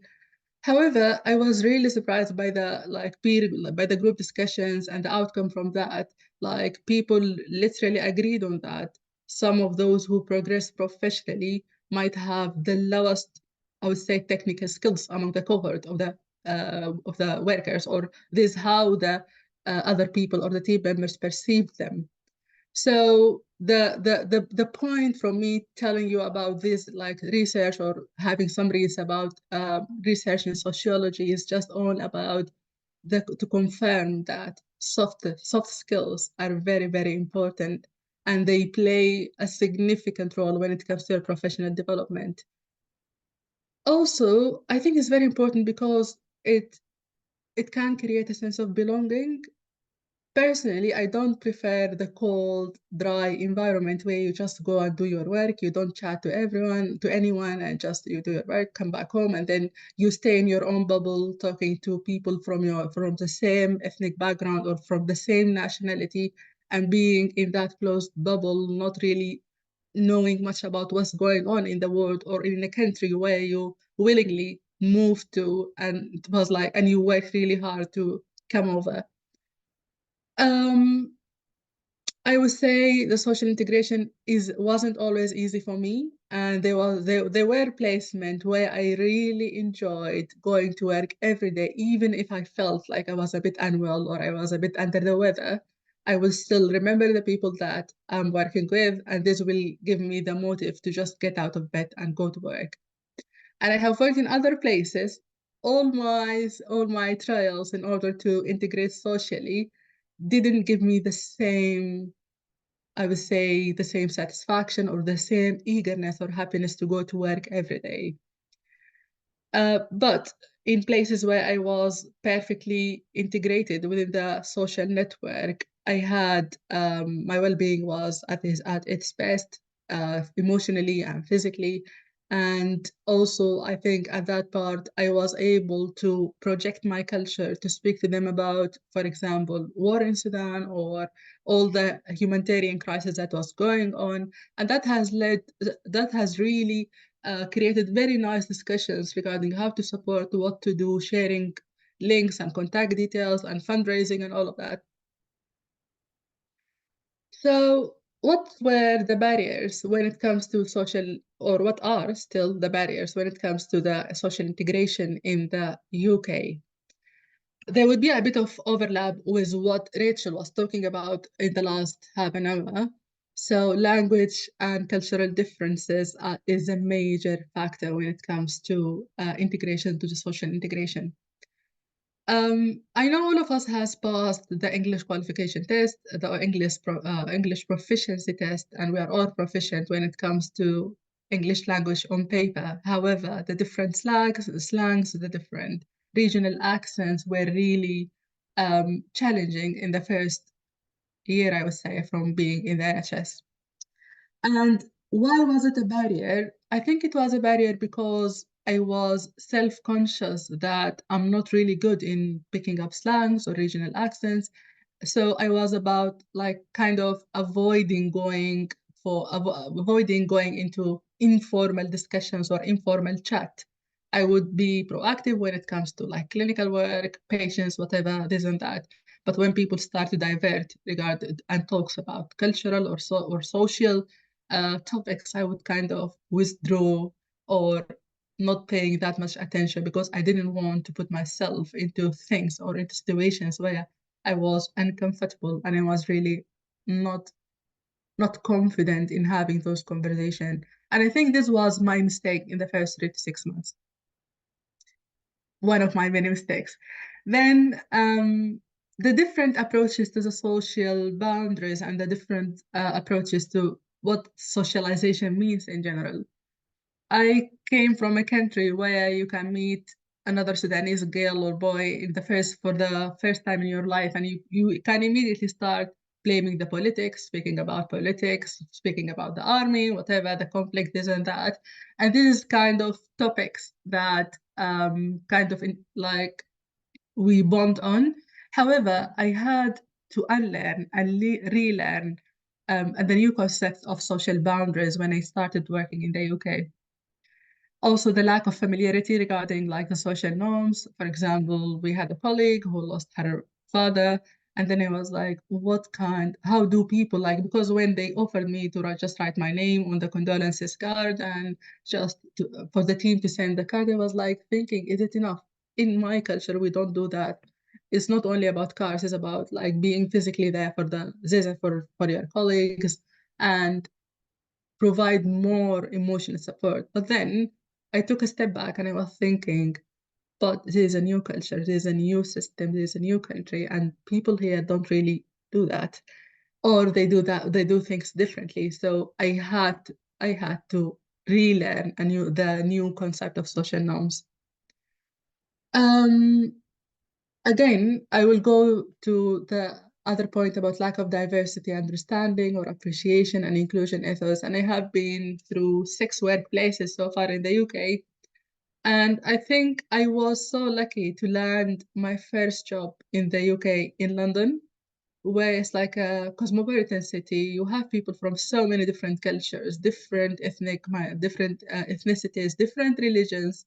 So many people looked like me. They were wearing scarves. They were people of color. So I think the hospital where I landed was used to having international medical graduates. So there was that cultural understanding about, yeah, this is what they do, this is how they talk. They will take this couple of months to settle in. And there was that sense, like even the consultants who I do consider as mentors and friends now, they were really highly skilled in providing feedback and in even mentoring me regarding how to grow my interpersonal skills when it comes to working with them as a team member. So I will just be talking like reflections from my personal journey so far. As I said, I have been here for 5 years, and the more we reflect, the more we learn. So basically, I arrived in 2019. My main focus was mainly I have to prove myself, whatever the cost, whatever that would cost me. I will work 10 times harder. I will just do this, do that, and I need to prove myself. And I think all of us share the same journey regarding having that urgency in order to settle in the UK. And this was my main goal. I was like, and regarding the social stuff, I was like, oh yeah, with time they will know me and I will know them, and I'm happy with hi and bye and being smiley and polite at work, and that's it. But this wasn't the case. So the first 3 months, I got really good feedback from my supervisor. The consultant body were happy. You are really settling nicely, this and that. But then I remember in the midpoint or like the second meeting with my supervisor, he was like, you are really progressing clinically. However, I have some comments. You are a bit quiet. You don't talk much when in the handover room. You know a lot, but you don't feel like you are not forthcoming when it comes to sharing your experiences. I was like, oh, really? So my defense at that point, I was like, I don't think you guys are interested in hearing my experience. And he was like, no. Do you remember that case when you said back home, you are used to see this case, this kind of pathologies, and you were the most expert person in the room who had the experience of managing those kind of children or this cohort of children. And we are really keen to know more, and like whenever you just feel like he empowered me basically in order to to speak my mind when it comes to patient management, especially the cohort of patients. For example, for example, we had a patient with rheumatic heart disease. Everyone was so shocked when the diagnosis landed as a rheumatic heart disease. I was like, yeah, but back home I have seen, it was even the consultant was saying this is the first case in 20 years. And I was like, yeah, but I have seen so many patients with rheumatic heart disease back home. We have wards in our tertiary centers there with children with rheumatic heart disease. And they were like, but why is that? And how is that? And why do you have high incidence? And this has generated a very nice discussion for 30 and 40, like around 30, 40 minutes in order to just sharing experiences and doing and just sharing learning. So at that point, coming back to the discussion with my supervisor, it was mainly like at that point, I had that thought about as like I had a plan regarding how to adjust clinically. I need to develop a plan regarding how to adjust socially in order not to look socially awkward. Although I wasn't awkward, but I was a bit reserved and I was a bit quiet. And there's something in my character, like if I meet people for the first time, I'm personable, but on the other hand, I would calculate my moves in the first few months or the first period of time. So what I did was I started to be more self-conscious when it comes to social interaction. I know that at that moment, I knew I need to do more work, and this was my homework. So the first thing that helped me was the observing how your colleagues are interacting with each other. And this, like, you need to be really mindful when you observe. For example, I think we all worked with that registrar who came in, he light up the room, everyone is happy to work with him, and the nurses will be celebrating that registrar is on shift. And I said, I wanted to be like this one. Yeah, they were happy to work with me, but I want to be that one who come in and bring that much vibes into the room. So I targeted regarding whom I need to upskill my communication skills and being myself, but upskill my communication skills and my social skills in order to be the full package clinician who got a good clinical skills and as well as a good social skills. So by observation, I had a good idea or good thoughts regarding from where shall I start? So I noticed I think we all know about, like, in the UK, they do prefer the indirect way of communication, avoid being overly assertive and instead using soft language when you are requesting things or when you are giving feedback or when you are requesting things from your team members. The other point that helped me was initiating friendly conversation. I think in the first 3 months, I was kind of receptive. I was just receiving what people are giving me, but I wasn't proactive in initiating conversations. And then what are the friendly conversations for the British people is very different from what it sounded or what I used to as someone who is Sudanese, who worked in a Gulf area. So I had to get my mind regarding what are the friendly conversations that people are like do prefer. And then again, from observation, I knew they prefer talking about, for example, weather, from the plans for the weekends, and for example, some of them might prefer talking about sports, about their pets, and all of that. For me, the weather and the weekend plans were fine. For pets, I had to divert the conversation when it comes to pets, because initially I wasn't that super keen on that conversation. I didn't come from a culture where we value pets that much. However, I realized it's very important to the British people's life or to the people that I worked with. And when someone come and tell you that my pet is unwell, I'm very worried about them, I had to learn that I have to show empathy. I have to ask about that pet. How is it doing? Is it getting better? Because it's impacting my colleagues' well-being. And what matters to people differ between me and between you and between the British people and between like people from different cultures. And I think we need to foster that culture about like being respectful to what people admire and what people allows in their life. Initiating those friendly conversations were very useful in breaking the ice between colleagues, and yeah. Then sharing my experiences, I already gave you an example about that. And sharing my experience was very good. It was very nice because it sparked curiosity. People were asking, so what are you doing, for example, when they were preparing for Christmas and they brought some cookies, and I was like, it looks like something that we bake back home. And they were like, for Eid, for example. And then the conversation was diverted to Eid. What do you do in Eid? What do you bake? How frequently do you celebrate Eid? I know that this is like kind of information that you can simply Google and you will find the answer. However, they started to ask, and I had the opportunity to talk for like continuously for 20-30 minutes about what do we do. And it was a nice experience, and it was a good bonding exercise as well. Again, learning about the British culture, because Rachel has already touched on that, what is a British etiquette, so the workplace norms and all of that. What helped me is the BBC radio and the BBC TV. They really helped me to understand the dry sense of humor, of British humor. Because initially in the first few months, I wasn't even able to laugh at the jokes that they were throwing.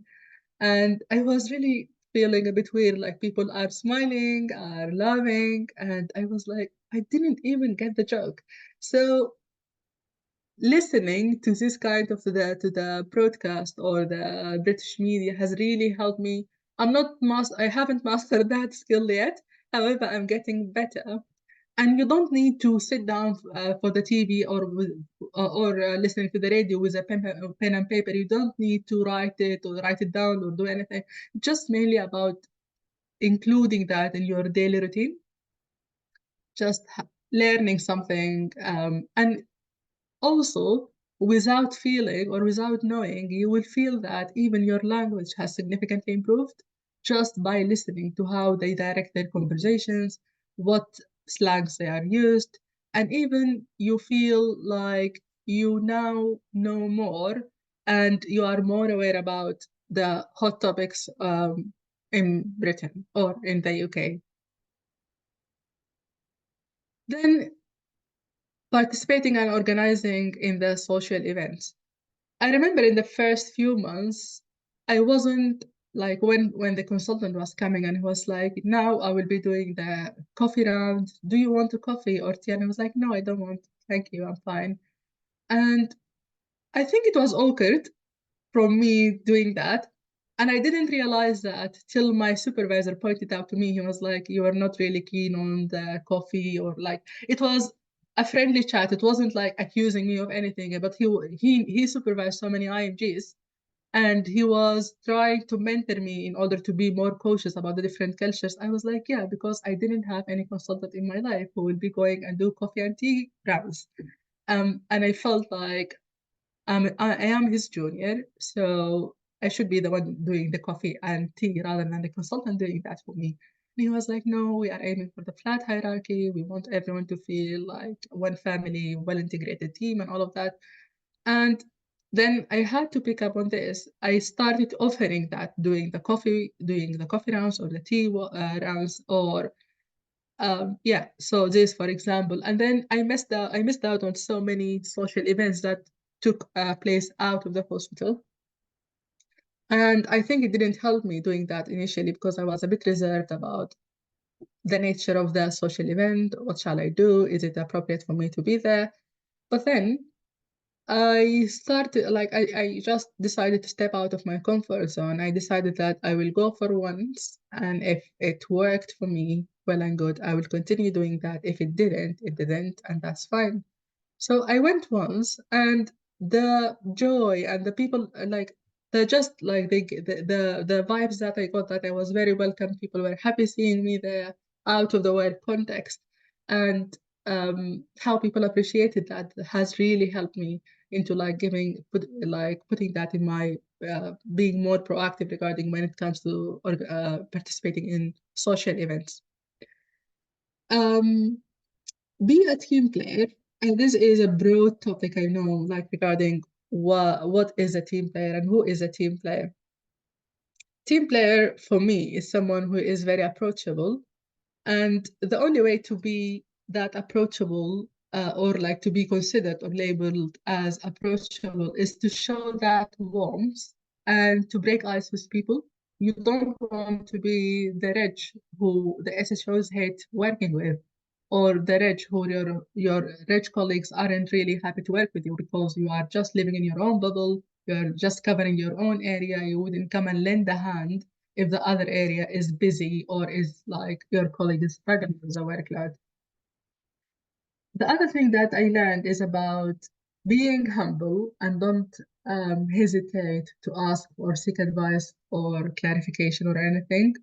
I remember in my second shift in the NHS, I was covering ED, and the ED was heaving. I have so many patients waiting to be seen, and the ward was literally empty. However, I didn't have that culture about asking for help or calling the ward asking for someone to come down in order to help me.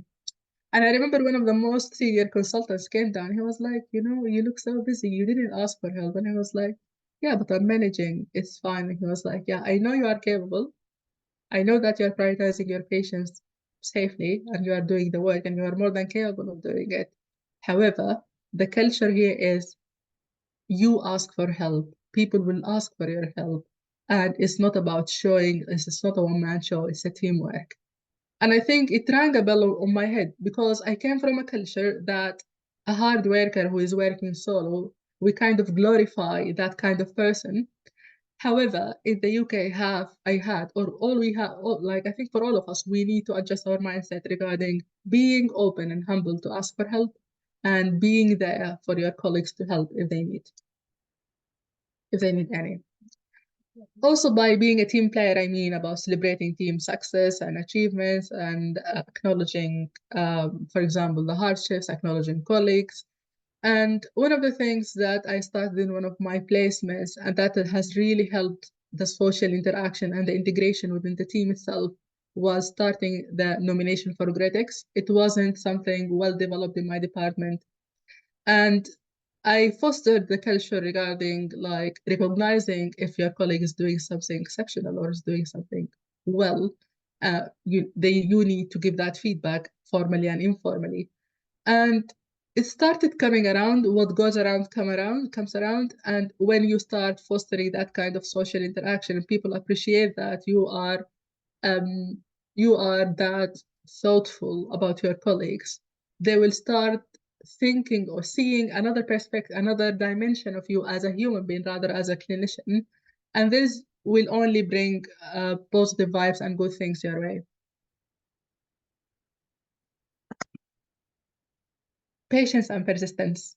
So building relationships takes time. Either it's professional or personal or this and that. So we should be patient when it comes to building trust and rapport with our colleagues. And you need persistence as well. So it's not like setting up an initiative, for example, and then, yeah, you just stop doing it. You just stop doing the other bits and bits. So you need to be persistent. For example, my SHOs were taking their exams and they were studying for the RCPCH, one of the RCPCH theory exams, and they were really stressed out by it. And they asked me like if they can leave a bit earlier in order to have more time for study, and I was happy with that. And then I followed up with them. Are you doing well? Do you need any help? And they really appreciated that. What happened in this instinct, I think all of us do that somehow during our day-to-day work life. But what I did was, like, I should have, like, for other people might take it the other way around. Like, yeah, you can go home and then I will forget about you and your exams and that's it. No one would blame me that I didn't follow up on you regarding your exams or your preparation or anything. But having that extra human gesture is really nice when it comes to creating a warm work environment. And it was really appreciated by those SHOs when they come back. And I was among one of the first people who knew about the successes when they text me saying, thank you, we passed, we're fine, we're happy. So yeah. The other thing that comes, which is a difficult and very delicate balance, is about staying professional but genuine, because being over friendly can make the boundaries dissolve between you and your junior colleagues or between you or the nursing colleagues. And when the boundaries are blurred, then everyone would struggle. As someone, for example, if you are working in a rich capacity, you need to keep your assertiveness. However, not too much assertiveness, not too much friendliness. You need somewhere in between. And having said all of that, do I mean that we need to change who we are as human beings or as persons or as clinicians who have, I will say, I think most of us in the world would have an average of 5 to 10 pediatric experience, if not even more. Do we need to just forget about who we were before coming over to the UK? Absolutely not. We need to remain authentic. However, we have that obligation as we made that choice about coming over to the UK and pursuing a career here, working with the British people. We have that obligation from my side of things that we need to adjust our social skills. Some other people might argue that, oh, I will work for them for a year or 2 or 3, and by the 3rd year they will know me better, and they will just adjust to who I am, and they will adjust their social norms to mine, which I don't think is a good idea personally. Then feedback and self-reflect. I think I was really lucky to have close friends who were either IMGs who have been here in the UK for longer than me or British people. So I was like, when I'm in doubt regarding doing something, I would just find a friend. I was like, do you think I'm doing all right from that perspective? Do you think my take on that situation was right? Do you think the other person got me right? Was I clear in my communication, or was I something that I have to do? And I was lucky to get like genuine feedback regarding either it's like, yeah, you did great, but you have to be more mindful about, for example, your tone. You have done great, but you need to be more mindful, being more indirect rather than blunt. So this feedback is, as I said, it has to come from people you trust. You can't just open the floor for the feedback to come from random people who don't even know you enough. So yeah, self-reflect. I think from portfolio or from life in the UK in general, we realized or we learned the art of reflection. We need to reflect regarding where we are socially, for example, 5 years ago, and where we are today as clinicians and as human beings.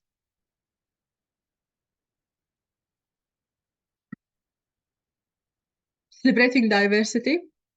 I think this is a big part of who I am as a person. I remember in my first NHS job, together with another IMG colleague, I just started an initiative like regarding having an international food day. And the idea sparked from just I was having lunch together with my colleagues in the restroom, and then everyone was talking about what they are having for lunch.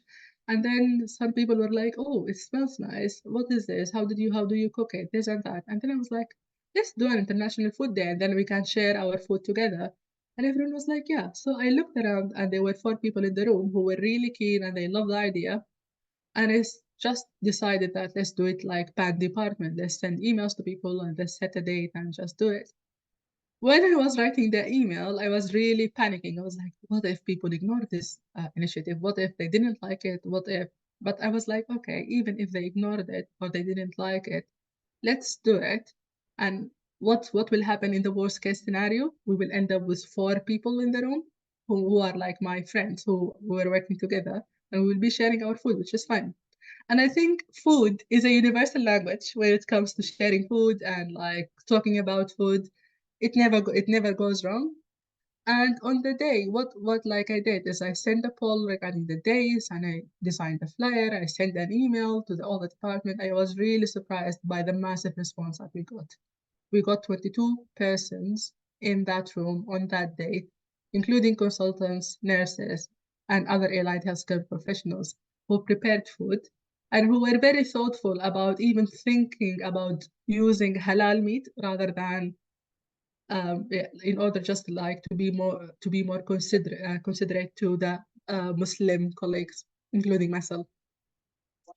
And it was a well-received initiative. And I think for even after I left, it was kind of tradition in the department. They did it for a couple of years or 3 years, and then they stopped, I think, by now.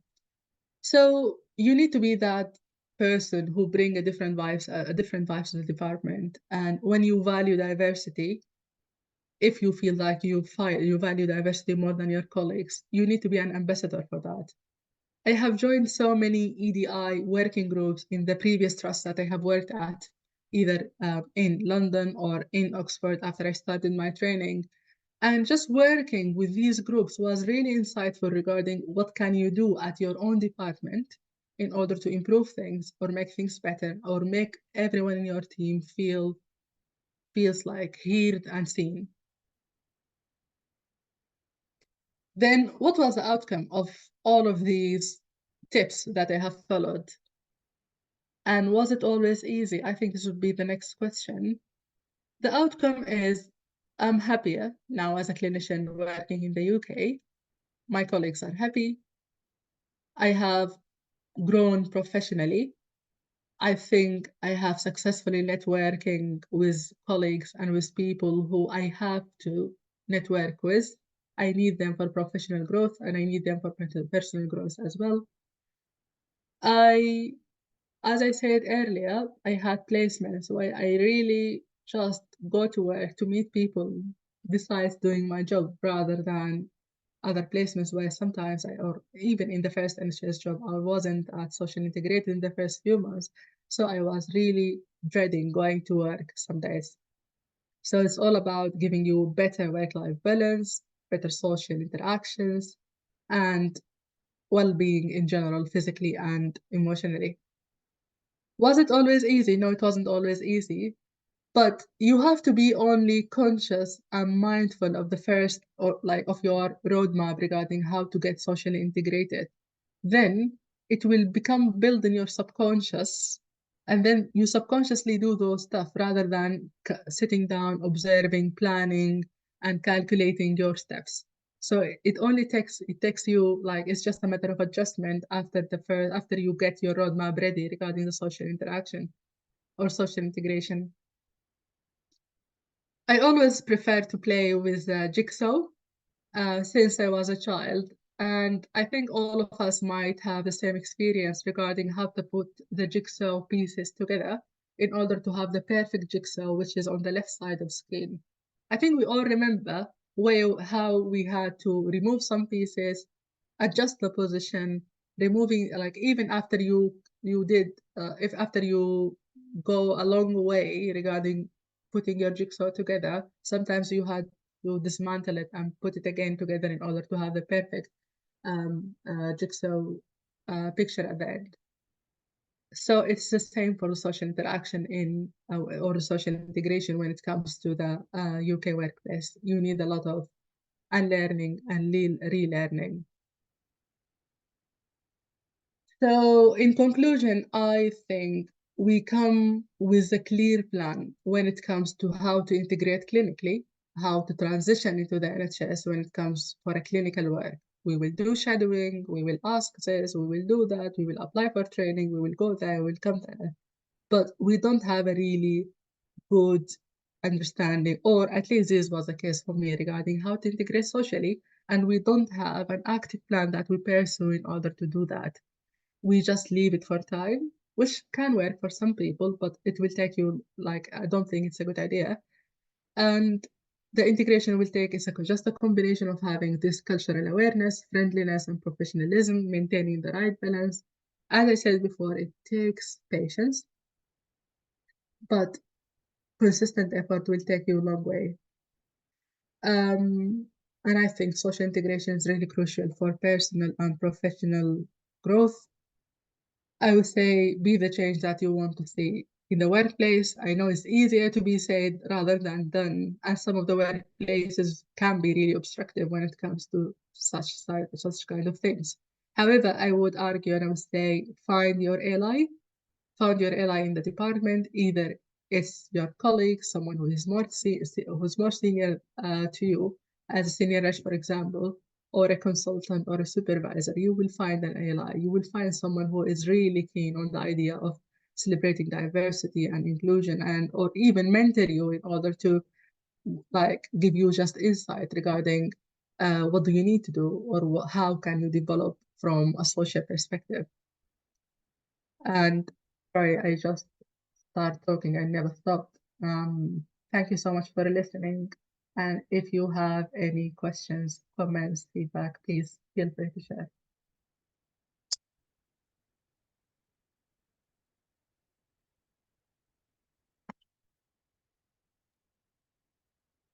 Thank you very much, Habab. Anyone who has a question for Habab, you can unmute or you can put the question in the chat. Also, just to remind all of you guys, we put the link for the feedback for today's session on the chat, and then you need to fill the feedback to receive the certificate as well. Just remember to put your email address on.